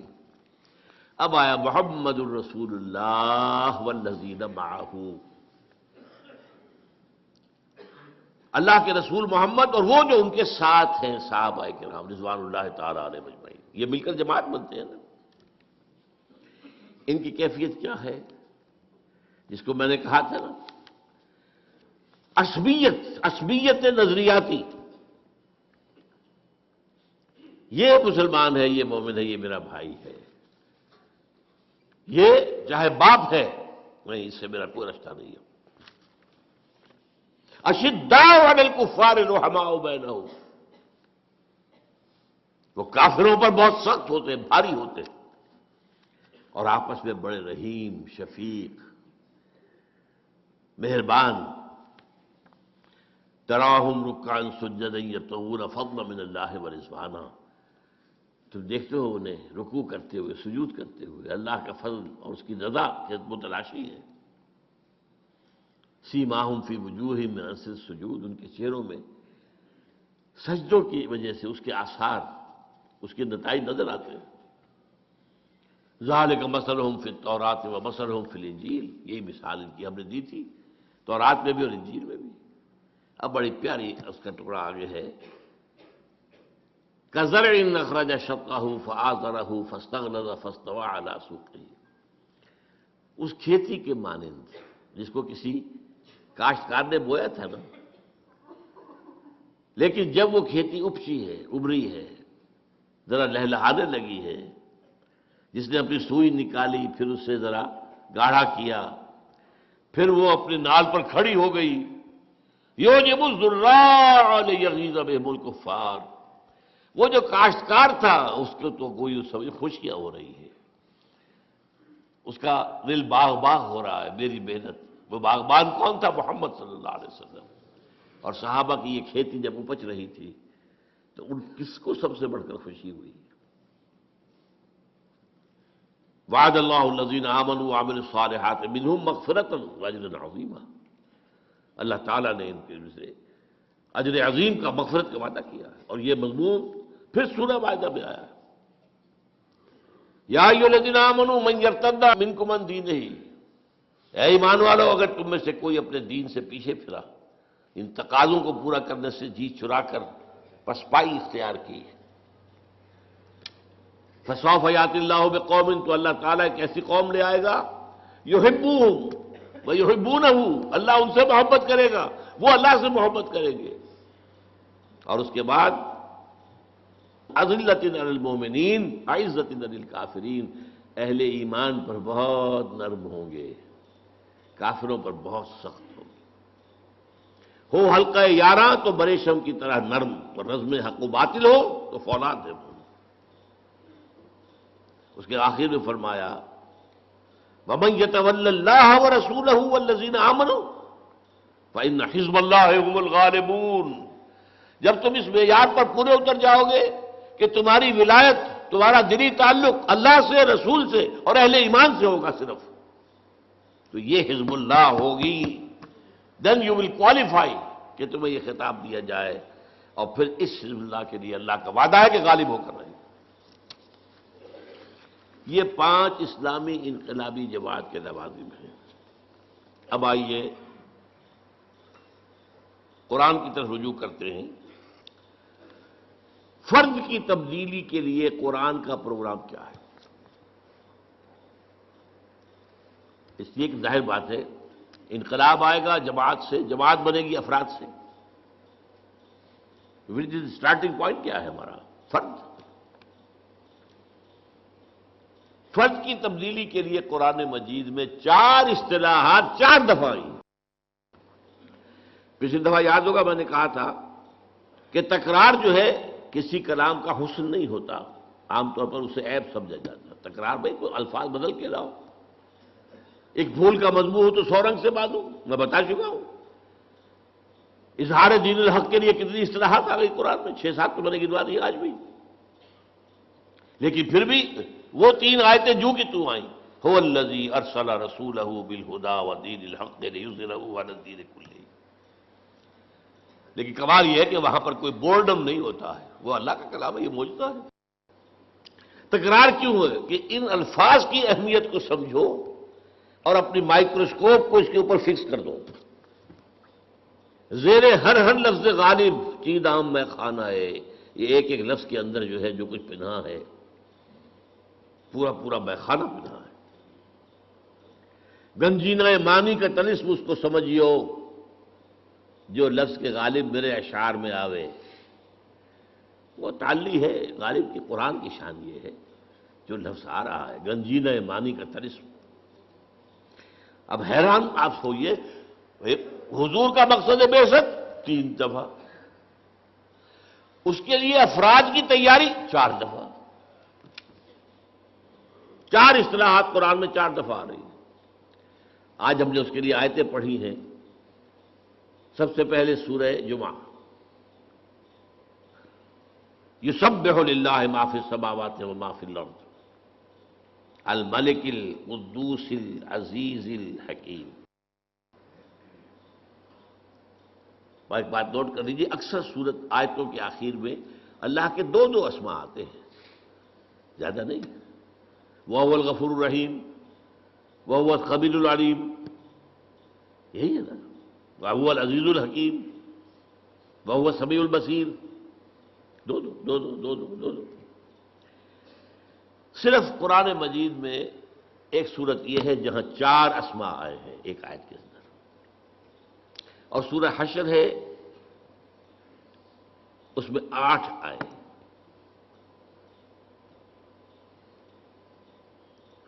اور سورہ حدید ہے اس میں 4 آئے. هو الاول والآخر والظاہر والباطن. حشر میں الملک القدوس السلام المؤمن المہیمن العزیز الجبار المتکبر سبحان اللہ عما یشرکون هو اللہ الخالق البارئ المصور له الاسماء الحسنى. یہاں 4 آئے ہیں. یہ جو حسن یہاں ہے آپ کا نوٹ کیجئے گا. 4 آگے الفاظ آ رہے ہیں، وہ سب کی نسبت ان 4 ناموں سے ہے. وہ الفاظ کیا ہیں؟ یتلو علیہم آیاتہ هو الذی بعث فی الامیین رسولا منہم. یہ 3 جگہ اور آئے ہیں، ابھی الفاظ وہ بعد میں آپ کو بتاؤں گا. یہاں یہ نوٹ کر لیجئے سورہ صف کے ساتھ کتنا گہرا رشتہ ہے. یہ جوڑا ہے سورہ صف سورہ جمعہ. سورہ صف کے شروع میں کیا ہے؟ سبح للہ ما فی السماوات و ما فی الارض، اور جمعہ یسبح للہ ما فی السماوات و ما فی الارض۔ ایک میں ماضی آ گیا، ایک میں حال اور مستقبل دونوں آ گئے، زمانے کا احاطہ ہو گیا۔ ما فی السماوات و ما فی الارض مکان کا احاطہ ہو گیا، کون و مکان۔ اس کی مرکزی آیت هو الذی ارسل رسولہ بالہدی ودین الحق لیظہرہ علی الدین کلہ، اس کی مرکزی آیت هو الذی بعث فی الامیین رسولا منہم یتلو علیہم آیاتہ ویزکیہم ویعلمہم الکتاب والحکمہ۔ اور جو چار نام ہیں اللہ کے، الملک، بادشاہ کا فرمان کو پڑھ کر سنا رہا ہے، یہ ہے یتلو علیہم آیاتہ۔ وہ بادشاہ حقیقی القدوس ہے، پاک ہے، ہمارا رسول بھی تمہیں پاک کر رہا ہے۔ الملک القدوس عزیز الحکیم، عزیز ہے، زبردست ہے، اس کا قانون ہے جو تمہیں دیا جا رہا ہے، اور الحکیم ہے، تمہیں تعلیم حکمت بھی دی جا رہی ہے۔ یتلو علیہم آیاتہ، یہ الملک، ویزکیہم القدوس، یعلمہم الکتاب، یہ العزیز، والحکمہ الحکیم۔ ان چار الفاظ کا تعلق چار اسماء کا گویا کہ یہ سایہ ہے۔ اب نوٹ کیجئے، یہ الفاظ پہلے آئے سورہ بقرہ میں دو جگہ۔ پہلے 15ویں رکوع کے آخر میں حضرت ابراہیم اور اسماعیل کی دعا،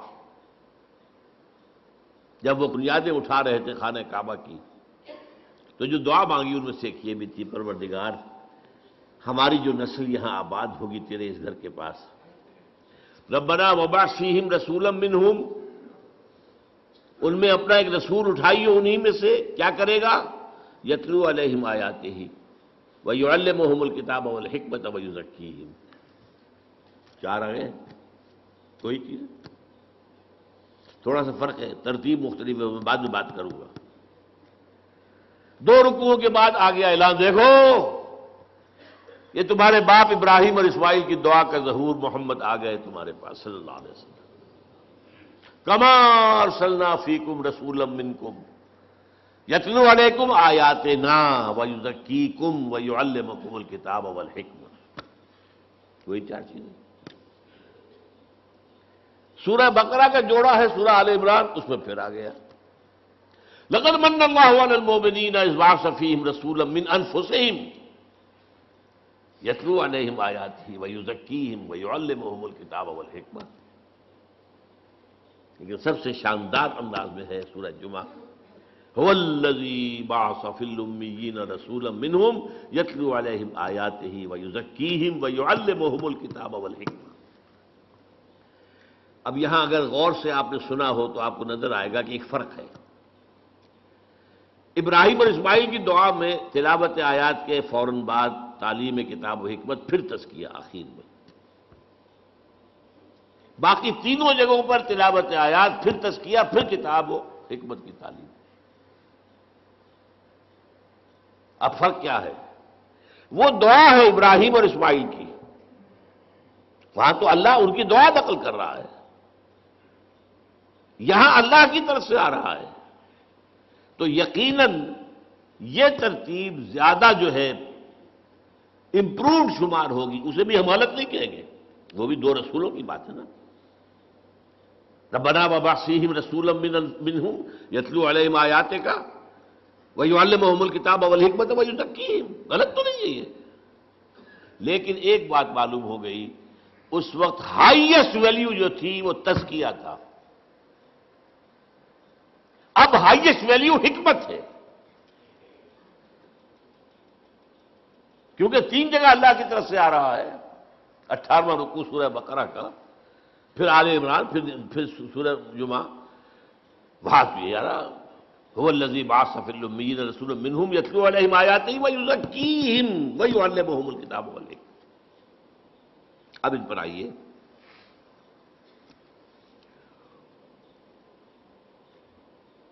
دیکھیے یہ چاروں اصطلاحات جو ہیں ہم نے، ہمارے مفسرین نے ان کے اندر مغایرت پیدا کی ہے. یہ ایک ہی شے ہے. ان چاروں کا مرکز محور قرآن ہے. یتلو علیہم آیاتہ ہی، یہ تو سب کو معلوم ہو گیا کہ قرآن ہے، اس میں تو کچھ شک نہیں نا. یعلمہم الکتاب، کتاب قرآن ہے، اس میں کوئی شک نہیں. تزکیہ، یہ بھی قرآن سے علیحدہ شے نہیں ہے. اور حکمت، یہ بھی قرآن سے باہر کی شے نہیں ہے. ذالک مما اوحی الیک ربک من الحکمہ، اے نبی یہ ہے وہ چیزیں جو آپ کے رب نے آپ پر نازل کی ہیں وحی کی حکمت میں سے. حکمت قرآن میں بھی ہے، کتاب قرآن میں بھی ہے. کتاب سے مراد میں بعد میں تفصیل سے بیان کروں گا. قانون ہے، لیکن حدیث نبی کے اندر بھی ہے. حکمت قرآن میں بھی ہے اور حدیث میں بھی ہے. اور تزکیے کے بارے میں جان لیجئے، ایکسکلوسیولی تزکیہ قرآن کا نام ہے. اب آئیے، یعنی یہاں ذرا حالی کا وہ شعر آپ یاد کر لیں کہ حضور کا اعلی انقلاب قرآن، لوگوں کو بدلنے کا ذریعہ قرآن، اتر کر ہرا سے سوئے قوم آیا اور ایک نسخہ کیمیا ساتھ آیا. پہلی چیز کیا ہے؟ تلاوت آیات. قرآن پڑھ پڑھ کر سناؤ، قرآن پڑھ پڑھ کر سناؤ، قرآن پڑھ پڑھ کر سناؤ. یہ یاد رکھیے، حضور نے کبھی کوئی لمبی تقریر نہیں کی، کبھی کوئی اپنا فلسفہ بیان نہیں کیا، کبھی کوئی آپ نے اپنا وعظ نہیں کہا. بہت کم شاذ، جہاں گئے قرآن سنا ہے. کوئی باہر سے آیا ہے قرآن سنا ہے، کہیں خود گئے ہیں قرآن سنا ہے. دس از دی اسٹارٹنگ پوائنٹ. اور یہ کیوں ہے ایسا؟ دیکھیے، یہ قرآن مردان کار کی تلاش اور فراہمی کا ذریعہ ہے. یہ روح انسانی کے لیے مقناطیس ہے. سرسری طور پر بھی قرآن سنایا جائے، کوئی چیز اگر کسی شخص کی فطرت مسخ نہیں ہو گئی ہے، پرورٹڈ نہیں ہو گئی ہے، کسی بھی صحت اور سلامتی برقرار ہے، وہ کھینچے گی، اس کشش محسوس کرے گی. وجہ کیا ہے؟ دونوں کا سورس ایک ہے، یہ گرائی ہے. روح ہماری کہاں سے آئی؟ اللہ سے. کلام کہاں سے آیا؟ قرآن، اللہ سے. از قیامی آئی آواز دوست، یہ کس میرے دوست کی آواز کہاں سے آ رہی ہے؟ اور وہ روح کھینچی جاتی ہے. ہاں، مردہ جو ہو چکے، جن کی روح مر چکی، جن کے جسم مقبرے بن چکے ہیں، چلتے پھرتے مقبرے ہیں، اندر روح دفن ہو چکی ہے، ان پر اثر نہیں ہوگا. ابو جہل پہ نہیں ہوگا، ابو لہب پر نہیں ہوگا. جس کی روح، مجھے یہ ڈر ہے دل زندہ تو نہ مر جائے، کہ زندگانی عبارت ہے تیرے جینے سے. اگر یہ روح اندر زندہ ہے، یہ کھینچے گی. یعنی اب اس کے لیے لفظ استعمال، سلیم الفطرت لوگوں کو کھینچنے کا ذریعہ قرآن ہے. اس کے لیے میری تقریروں میں ہمیشہ سے ہے، آج پھر مکمل بات ہو جائے. 5ویں جماعت میں پہلا سائنس کا تجربہ ہمیں کیا کرایا گیا کہ دیکھو یہ ہے مکسچر ہے ایک، اس میں لوہ چون بھی ہے، لوہے کا برادہ جو ہوتا ہے، جو لیتھ وغیرہ کے اوپر جب ہو رہا ہوتا ہے تو وہاں پر جو گر رہے ہوتے ہیں ذرات اور ٹکڑے، اور اس میں لکڑی کا برادہ ملا دیا گیا. علیحدہ کرو. اب کیسے کریں؟ ایک ایک ذرہ ہٹائے اس کا، پھر بتایا دیکھو ایسے کرو، میگنیٹ لے لو، مقناطیس، اس کو چلاؤ، اس میں لوہے کے ذرے اس میں چمٹ جائیں گے، برادہ رہ جائے گا. اس معنی میں قرآن کو ایک میگنیٹ کی حیثیت سے معاشرے میں پھرانا، گھمانا، بڑے سے بڑے پیمانے پر اس کا کم سے کم جو ابتدائی مفہوم ہے اس کو عام کر دینا. ایک ہے اس پر ریسرچ ہے، اس کے اندر گہرائیاں ہیں، اس کے لیے قوطہ زنی ہے، اس کے لیے بلندیوں میں جانا ہے، وہ نہیں. ابھی تو یہی ہے. یہ قرآن اپنی سطح کے اوپر جو شے رکھتا ہے، اس کا جو ایسنس ہے وہ اس کی سطح پر ہے، سطح پر ہے. جس کی مثال میں دیا کرتا ہوں کہ جیسے اگر سمندر میں کوئی ٹینکر جو ہے، آئل ٹینکر، وہ ٹوٹ جائے تو جو اس میں سے تیل نکلے گا وہ کہاں جائے گا؟ سطح پر رہے گا، اندر نیچے تو نہیں جائے گا نا، وہ سرفیس پر رہے گا. تو قرآن کی وہ جو ہے روح کو کھینچ لینے والی شے جو ہے وہ اس کی سطح پر ہے۔ وَلَقَدْ يَسَّرْنَا الْقُرْآنَ لِلذِّكْرِ فَهَلْ مِن مُدَّكِرٍ، یاد آتا ہے کوئی از کجا بھی آئے دین آواز دوست، یہ قرآن سے کھینچتے ہیں۔ تو قرآن کو گھماؤ پھراؤ اس میگنیٹ کی طریقے سے زیادہ بڑے پیمانے پر، تاکہ سلیم الفطرت لوگ جو ہے وہ کھنچ کر چلے آئے۔ اور آپ کو معلوم ہے قرآن مجید میں ذکر ہے جنات کی ایک جماعت نے ایک دفعہ قرآن سنا ہے اور ایسے پختہ مومن بن گئے، داعی بن گئے۔ قُلْ أُوحِيَ إِلَيَّ أَنَّهُ اسْتَمَعَ نَفَرٌ مِّنَ الْجِنِّ فَقَالُوا إِنَّا سَمِعْنَا قُرْآنًا عَجَبًا يَهْدِي إِلَى الرُّشْدِ فَآمَنَّا بِهِ۔ یہ قرآن اس کے اندر یہ تاثیر ہے۔ تو یتلو علیہم آیاتہ ہی سے میں نے آپ کے سامنے رکھا، معاشرے میں سے صالح جو فطرت اور سلیم الفطرت لوگ ہیں انہیں کھینچنے کے لیے قرآن کو ذریعہ بنا۔ اب اگلا مرحلہ آیا ہے اور یہ ہے بہت اہم، تزکیہ۔ تزکیہ جس کے بارے میں بدقسمتی سے ہمارے ہاں خانقاہی نظام آ گیا، افلاطونی نظام آ گیا، نیو پلیٹونک نظام آ گیا، ہندوؤں کے جو ہے سنیاس وغیرہ سے آ گئے، یہ آ گیا وہ آ گیا، یہاں تو موسیقی کا روایت ہے، ہمارے صوفیوں نے موسیقی اختیار کر لی، کاہے کے لیے؟ وہ اللہ کے بندو، قرآن سے بڑی موسیقی کوئی نہیں تھی، دی ڈیوائن میوزک۔ تم نے اس موسیقی کے اندر لوگوں کو پاگل کیا ہے، دھمال کھیلتے ہیں اور انہیں حال آتا ہے کیا؟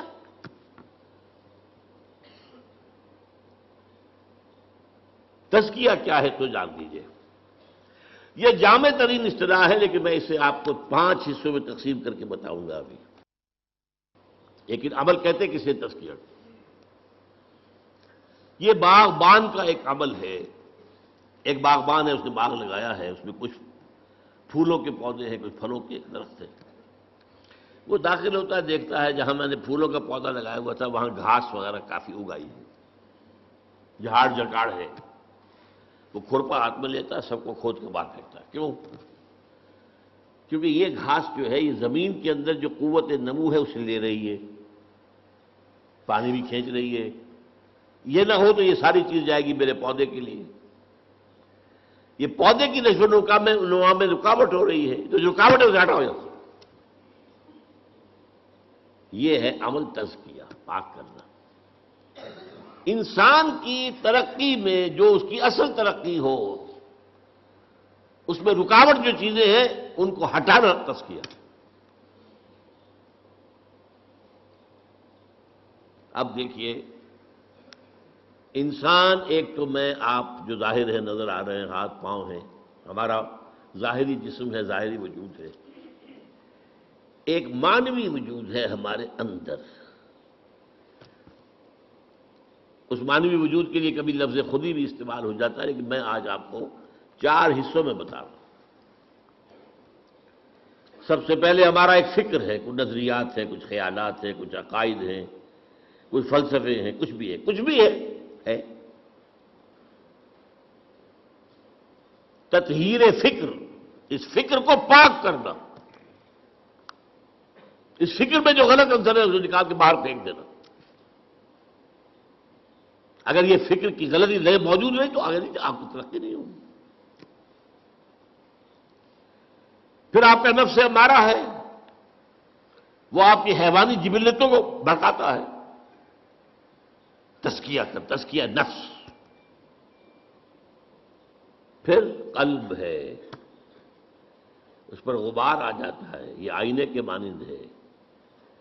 حضور نے فرمایا ہے ان هذه القلوب لتصدع كما يصدع الحديد اذا اصابه الماء، کہ دلوں کے آئینے پر بھی زنگ سا آ جاتا ہے، جیسے کہ لوہے پر زنگ آ جاتا ہے اگر اس پر پانی پڑتا رہے۔ پوچھا گیا فما جلاؤها یا رسول اللہ؟ فرمایا کثرت ذکر الموت و تلاوت القرآن۔ اس کو میں کہہ رہا ہوں تصفیہ قلب۔ یہ الفاظ یاد کیجئے، اللہ آپ کو توفیق دے، آپ یہی خیالات آگے پھیلائیں، پھر اصطلاحات کے حوالے سے بات کریں گے تو سمجھنے لوگوں کی آئے گی۔ پھر روح ہے، روح میں ایک نور ہے، روح نورانی ہے۔ یہ جو بگ بینگ سے پہلے پیدا کی گئی ارواح، میری وہ کتاب میرا خیال ہے کہ اب کچھ دنوں کے بعد آپ لوگ پڑھنے لگیں گے انشاءاللہ، ایجاد و ابداع عالم سے لے کر عالمی نظام خلافت تک، وہ جو روح اور فرشتہ نورانی، وہ جو روح کے اندر نور ہے، تجلیہ روح، جلا دینا اس روشنی کو، بھڑکانا، یہ چار کام ہے جن کے لیے ایک لفظ قرآن نے تزکیہ استعمال کیا۔ تزکیہ از موسٹ پروفاؤنڈ، اس میں کوئی شک نہیں، لیکن تطہیر فکر نمبر ایک، کیونکہ یہ حیوان عاقل ہے، اصل مسئلہ تو فکر کا ہے، فکر غلط ہے ساری بات غلط ہو جائے گی۔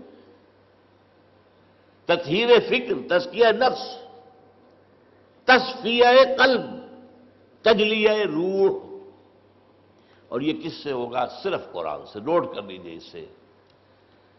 اور یہ حقیقت جس قدر اقبال نے بیان کی ہے، کسی نے بیان نہیں کی، کسی نے بیان نہیں کی، at least to my knowledge none, نہ کوئی عالم، نہ کوئی مفسر، نہ کوئی محدث، کوئی نہیں۔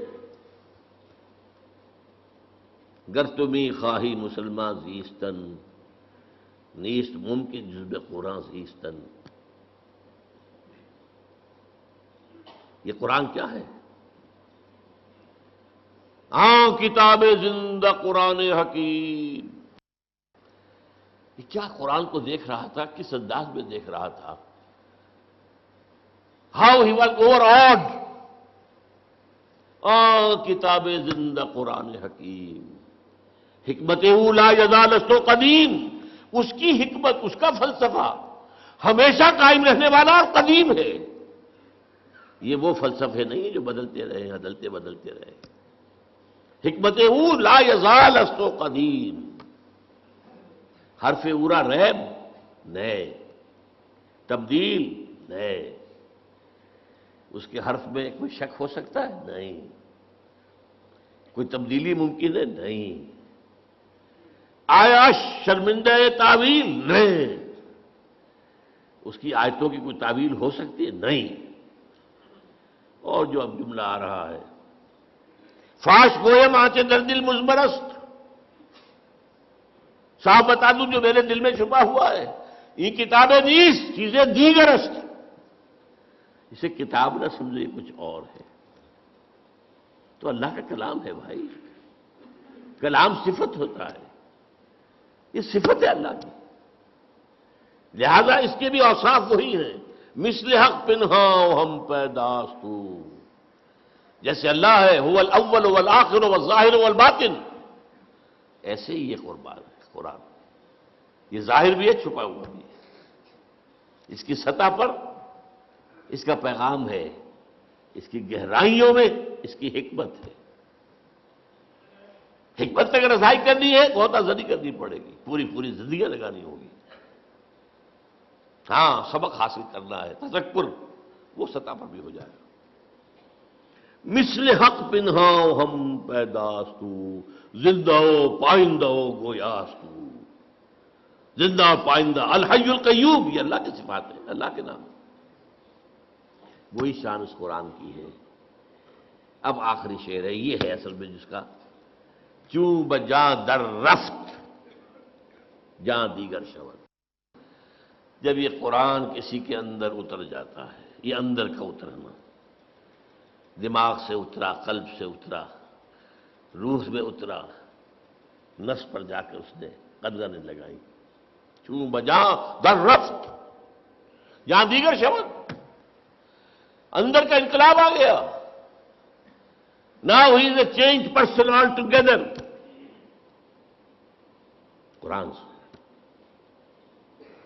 زندہ و پائندہ و گویاستو، چوں بجاں در رفت جہاں دیگر شود، جہاں چوں دیگر شد جہاں دیگر شود۔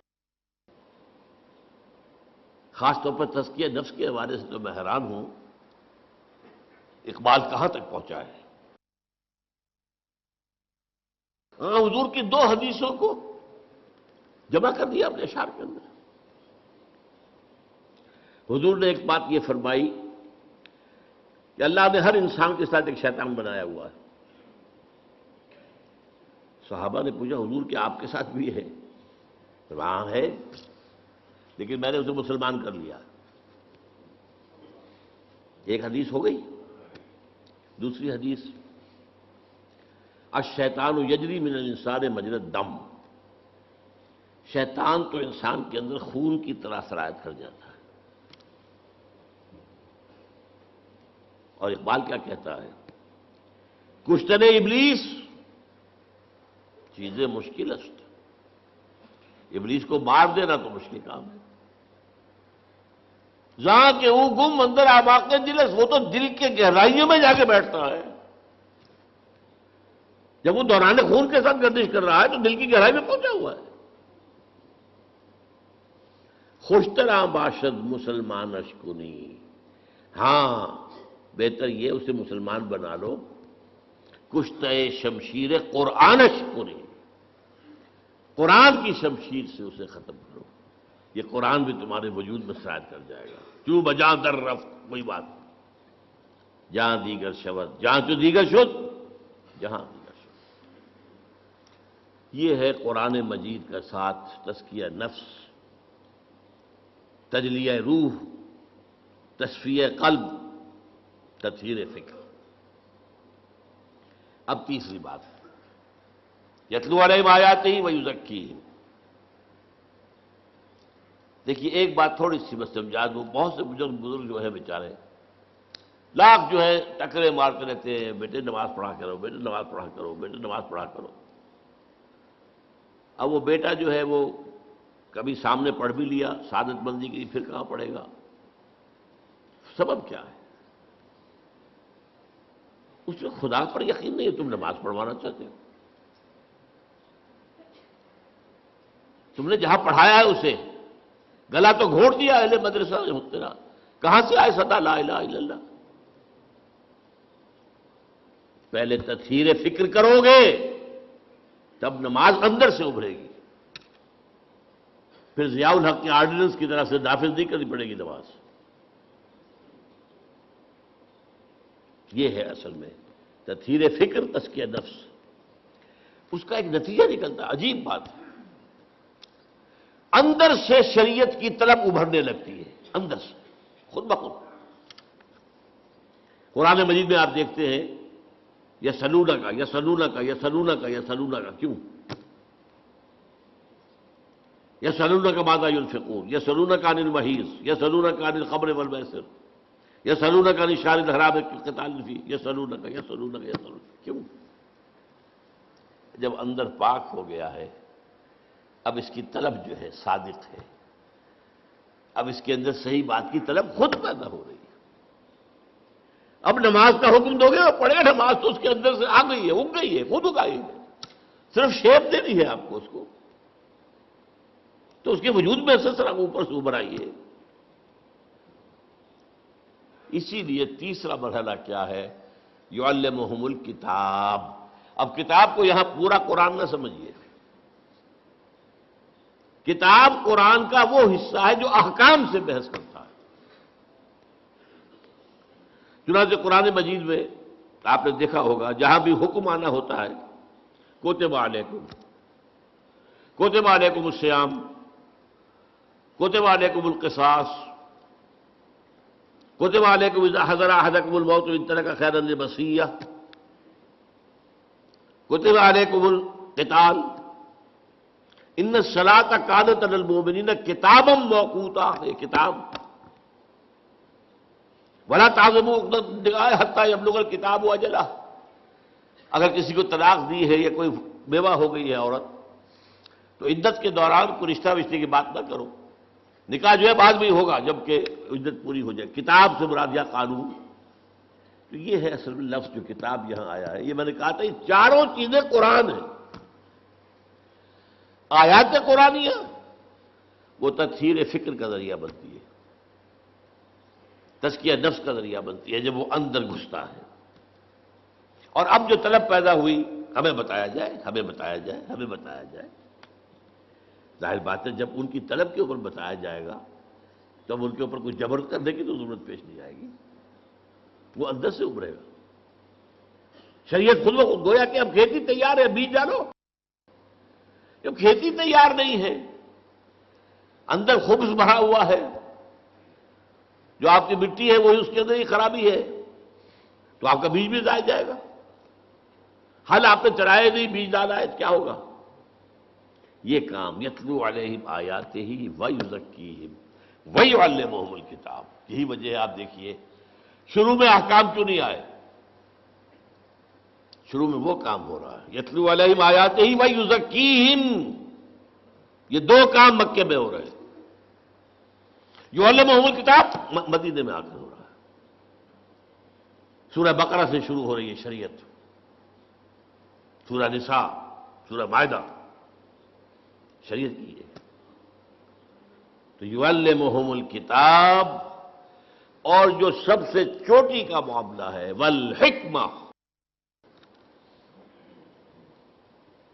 یہ حکمہ جو ہے میں آپ کو اشارہ کر چکا ہوں، آج کے دور کی ہائیسٹ ہے یہ حکمت۔ لیکن ابھی جبکہ انسان اپنے شعور کی منزلیں طے کر رہا تھا، پہلے تفصیل سے آ چکی ہیں یہ باتیں، حکمت وہاں تھی ہی نہیں، آکام ہی آکام تھے، ڈٹرمنٹس، حضرت موسیٰ کے عہد تک کا معاملہ یہ ہے۔ حکمت پہلی مرتبہ لفظ آتا ہے انجیل کے لیے، یعلمہم الکتاب والحکمہ والتوراۃ والانجیل، تورات صرف آکام، انجیل میں حکمت بھی ہے، قرآن میں آیات بھی ہیں، تزکیہ کامل بھی ہے، قانون بھی ہے، حکمت بھی ہے۔ حکمت کسے کہتے ہیں؟ پہلی بات تو یہ کہ حکمت بھی کوئی قرآن سے باہر کی شے نہیں ہے، بلکہ اس کا جزو لا ینفک ہے۔ سورہ بقرہ میں فرمایا یؤتی الحکمت من یشاء ومن یؤت الحکمت فقد اوتی خیرا کثیرا، اللہ جسے چاہتا ہے حکمت عطا کرتا ہے، اور جسے حکمت عطا کر دی جائے اس کو تو بہت بڑا خیر عطا کر دیا گیا۔ اس کو فرمایا سورہ بنی اسرائیل میں ذالک مما اوحی الیک ربک من الحکمہ، اے نبی یہ ہیں وہ باتیں جو حکمت کے قبیل سے ہم آپ کے رب نے آپ پر وحی کی۔ تو چاروں چیزیں قرآن میں، البتہ حکمت کو سمجھیے کہتے کسے ہے حکمت؟ حکمہ، کوئی چیز مضبوط ہو گئی، پختہ ہو گئی، اسی سے نسبت استحکام، کوئی چیز مضبوط ہے، وہ اپنے خلاف اقدام کا دفاع کر سکتی ہے، مستحکم طاقت۔ یہ ہے در حقیقت تعلیم و تربیت محمدی صلی اللہ علیہ وسلم کا درجہ خصوصی۔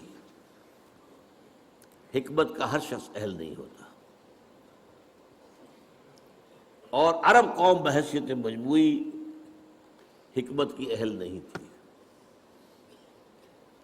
اسی لیے حضور نے سلمان فارسی کی طرف اشارہ کیا تھا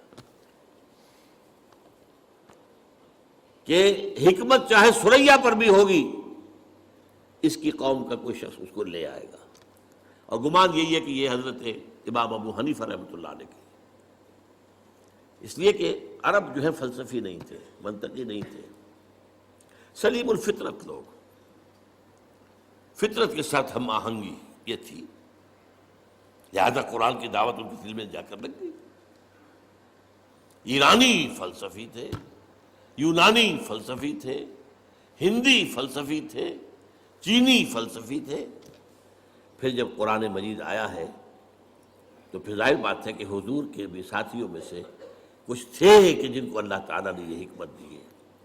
وہ میں نے کہا بحیثیت مجموعی عرب قوم کا مزاج جو ہے وہ فلسفیانہ اور حکمت والا نہیں تھا، ان میں عمل کا مادہ، جوش، جذبہ، ایک بات مان لی ہے اب جان دے دیں گے، زبان دے دی ہے اب وعدہ خلافی نہیں کریں گے، مہمان آ گیا خود بھوکے رہ جائیں گے اسے کھلائیں گے،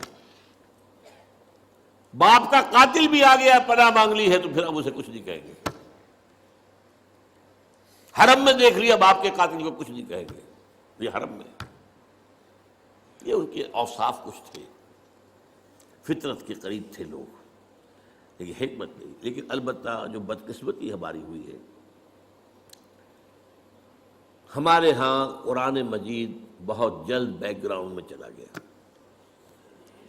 میری ایک کتاب ہے دعوت رجوع القرآن کا منظر اور پس منظر، اس میں 6 صفحے کا ایک مضمون ہے جو مجھے بہت عزیز ہے، بہت عزیز ہے۔ حضور کے زمانے میں 2 ہی چیزیں تھیں اصل، ایک ہاتھ میں قرآن، ایک میں تلوار، خلاص۔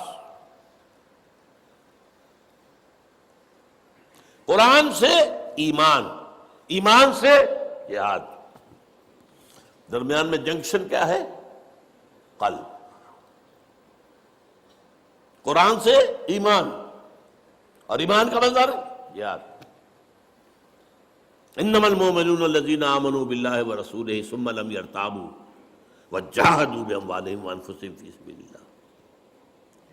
بعد میں جب حکومت بڑی قائم ہو گئی، سلطنت بن گئی، اب زیادہ اہمیت ہو گئی قانون کی۔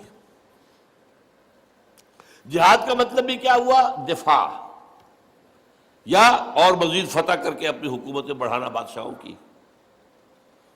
یہ نوعیتیں بدل گئی ہے، ایمفیسس بدل گیا۔ اس کے بعد علم میں قرآن پیچھے، حدیث اور فقہ آگے۔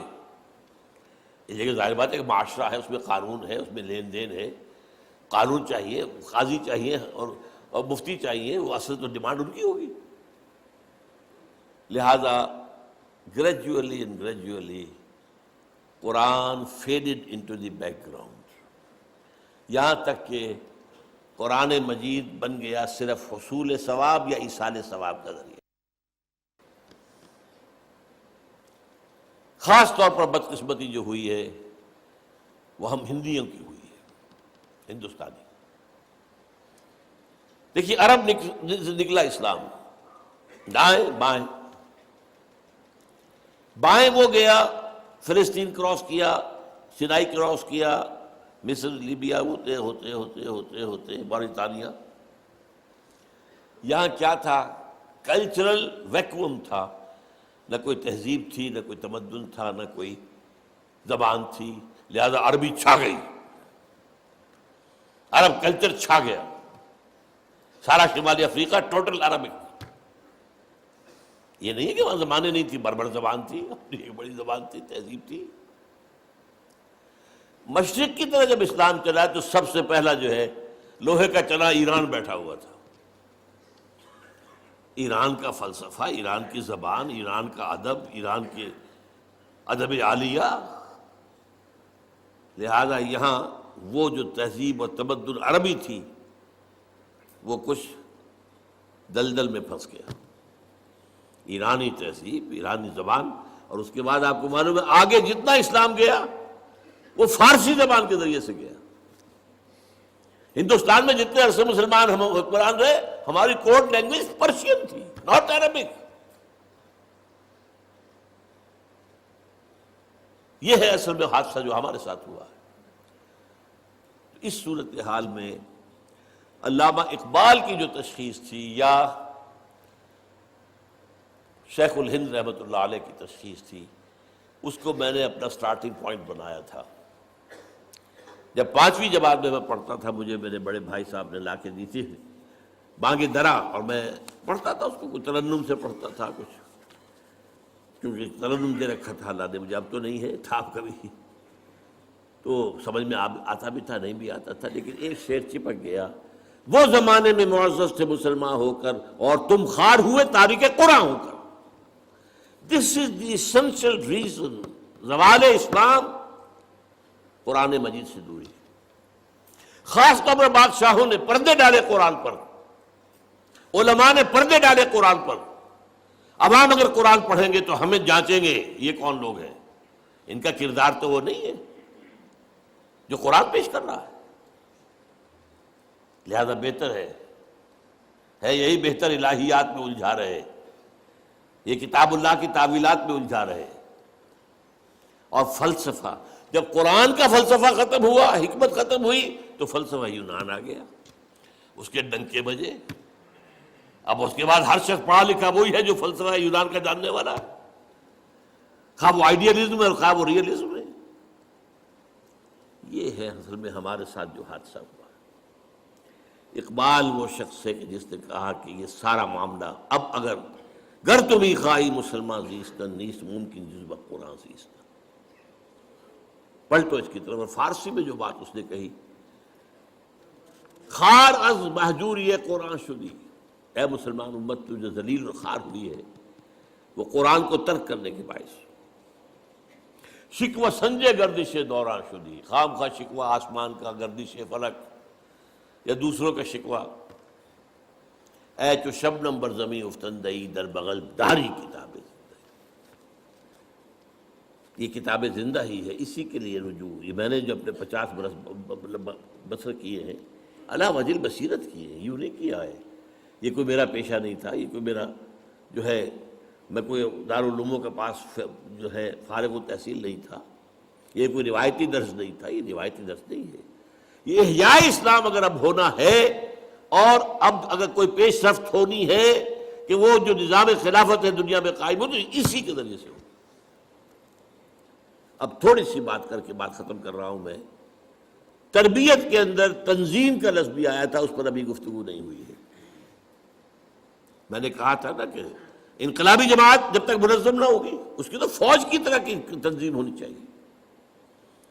جیسے فوج میں ہوتا ہے کہ there is not to reason why, there is but to do and die.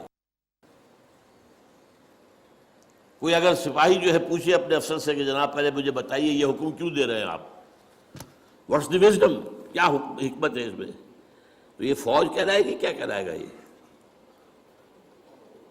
تمہیں ٹکرانا ہے حکومتوں سے، تمہیں انقلاب لانا ہے، اسٹیٹس کو ختم کرنا ہے.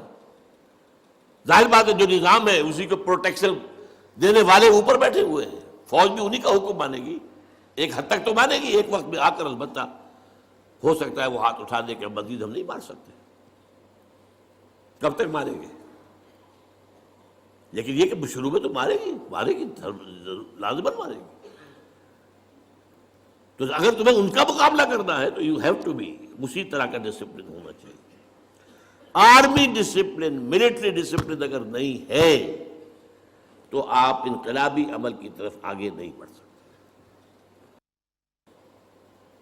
اور اس کا نام ہے قرآن مجید کی اصطلاح میں سمع و طاعت، لسن اینڈ اوبے. بالکل وہی انگریزی کا لفظ ہے، listen and obey. Charge of the light brigade ایک نظم مجھے بہت پسند ہے. کسی غالباً یہ جو خانہ جنگی تھی امریکہ کے اندر، اس کے دوران کا واقعہ ہے کہ 600 سواروں کا ایک دستہ تھا، اسے حکم دیا گیا چارج دی لائٹ بریگیڈ. یہ لائٹ بریگیڈ جو ہے چارج کرے، حملہ کرے. اور انہیں معلوم تھا cannons to left of them, cannons to right of them, cannons in front of them.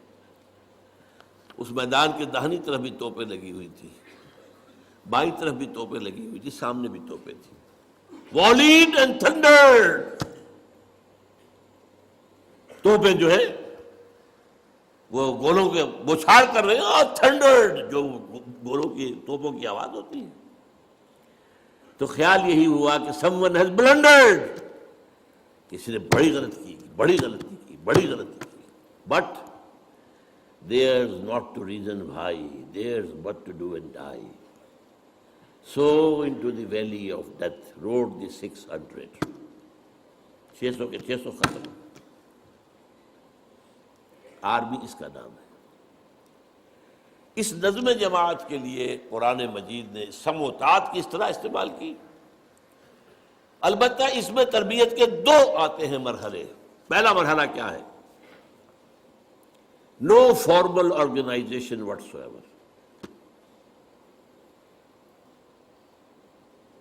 You have come to believe in Muhammad sallallahu alaihi wasallam that he is the messenger of Allah. You have to obey him. That's all. ایمان کا تقاضا، یہ ایمان بالرسالت کے اوپر ہے کہ جو نظم قائم ہو رہا ہے. وہ تو معصوم ہے. ما ينطق عن الهوى ان هو الا وحی یوحی وما ارسلنا من رسول الا لیطاع باذن اللہ واطیعوا اللہ واطیعوا الرسول واطیعوا اللہ واطیعوا الرسول فإن تولیتم فإنما علی رسولنا البلاغ المبین.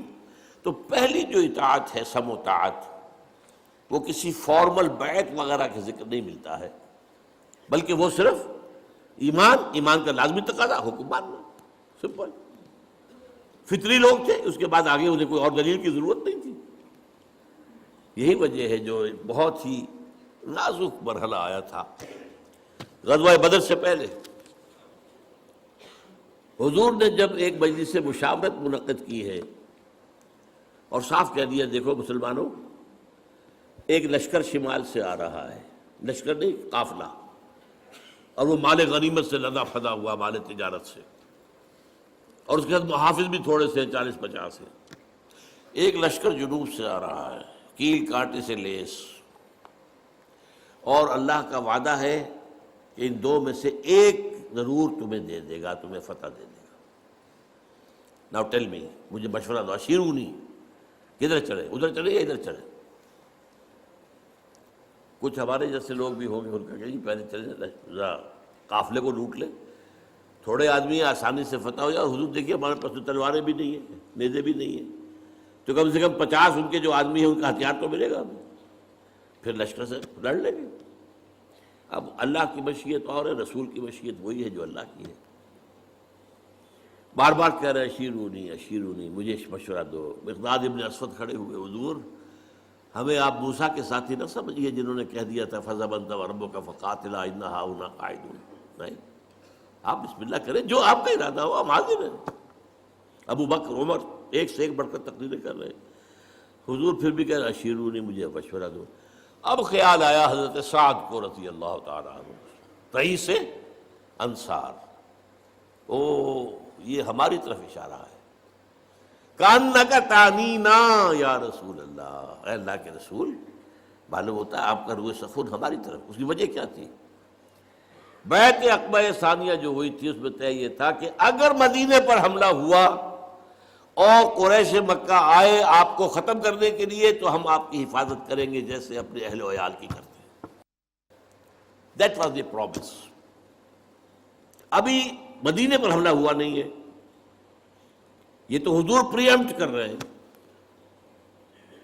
لہذا وہ جو ہے وعدہ وہ کور نہیں کر رہا اس کو. ادھر یہ ہے کہ 313 میں سے مہاجر تو وہ 80-85 تھے، باقی سارے انصاری تھے. قوت جو ہے میکسیمم جو ہے وہ انصار کی تھی. تب ان کا کانک تعنینا یا رسول اللہ، شاید آپ کا روح سخن ہماری طرف ہے. اور پھر جو پیارے الفاظ فَإِنَّا آمَنَّا بِكَ، کہ نبی ہم آپ پر ایمان لا چکے ہیں، وَصَدَّقْنَاكَ، ہم آپ کو تصدیق کر چکے ہیں.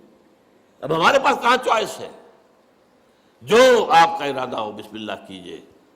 کیا عجب کہ اللہ تعالیٰ آپ کو ہمارے ذریعے سے آنکھوں کی ٹھنڈک عطا فرمائے. اور اگر آپ برق غماد تک پہنچ جائیں گے تو ہم بھی اپنی اونٹنیوں کو دبلا کر دیں گے، پہنچیں گے وہاں تک. اور اگر آپ سمندر کے کنارے کھڑے ہو کر آپ نے اپنی سواری سمندر میں ڈال دی، ہم بھی ڈال دیں گے. تو بہرحال اصل تو بنیاد جو تھی سم و طاعت کی وہ تھی رسالت پر ایمان. لیکن پھر جب بات پھیلی ہے، آگے بڑھی ہے، تنظیمی ڈھانچہ بڑھا ہے، پھر جب کہ مکے سے نکل کر بعد مدینے میں پہنچ گئی ہے، اب آپ نے بیعت کا انسٹیٹیوشن شروع کیا. اور اس میں جو بیعت ہے وہ نوٹ کر لیجئے، اس سے زیادہ پروفاؤنڈ حدیث کا تصور میں نہیں کر سکتا. A full constitution of a revolutionary party, کتاب لکھی جا سکتی ہے اس میں. حضرت عبادہ ابن ثابت فرماتے ہیں رضی اللہ تعالیٰ عنہما، اور یہ متفق علیہ روایت ہے بخاری اور مسلم دونوں کی، بایعنا رسول اللہ صلی اللہ علیہ وسلم علی السمع والطاعت فی العسر والیسر والمنشط والمکرہ وعلی اثرۃ علینا وعلی لا ننازل امر اہلہ وعلی ان نقول بالحق اینما کنا لا نخاف فی اللہ لومۃ لائم. 10 آئٹم ہم نے بیعت کی تھی اللہ کے رسول سے، آپ کا ہر حکم سنیں گے اور مانیں گے، چاہے مشکل ہو چاہے آسان، چاہے ہماری طبیعتیں آمادہ ہوں چاہے ہمیں اپنی طبیعتوں پر جبر کرنا پڑے. اگر آپ کی رائے بھی وہی ہے جو حضور کا حکم ہے تو آپ کا کشادہ ہوگا سینہ. اگر آپ کے خیال میں رائے کوئی بہتر کوئی اور تھی تو پھر یہ کہ آپ کو اپنی طبیعت پر جبر کرنا ہوگا، ماننا پڑے گا. چاہے آپ دوسروں کو ہم پر ترجیح دے دیں، ہم یہ نہیں کہیں گے کہ ہم آپ کے پرانے خادم یا آپ نے نیو کمر کو ہمارے اوپر امیر کیسے بنا دیا، اور جسے آپ امیر بنائیں گے ان سے بھی جھگڑیں گے نہیں، ان کی بھی اطاعت کریں گے. ہاں جہاں بھی ہوں گے ہم حق بات کہیں گے، ضرور مشورہ اپنا ضرور دیں گے، اور ہم کسی بھی ملامت کرنے والے کی ملامت کے خوف سے اپنی زبان بند نہیں رکھیں گے. This is the most profound constitution of Hizbullah. اتنی لمبی حدیث، اور ہمارا افلاس، ہماری بدنصیبی، ہماری بدبختی کسی مذہبی جماعت کا بھی دستور یہ نہیں ہے. کس قدر ناقدری ہے، چھوٹی چھوٹی حدیثوں کے اوپر کفر کے فتوے دے رہے ہیں. یہ رفع یدین نہیں کیا، یہ غور ہو تم غور ہو، یہ کیا تم نے آمین بالجہر کہہ دیا، تم دفع ہو جاؤ، ہماری مسجد سے نکل جاؤ.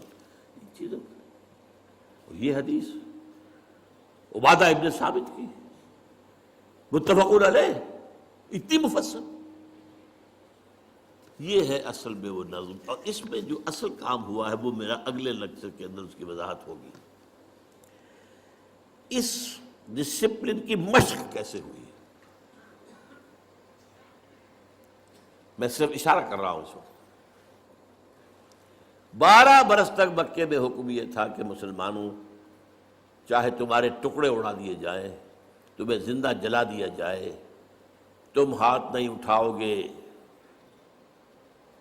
کوئی جوابی کارروائی نہیں، no raising of hands even in self defence.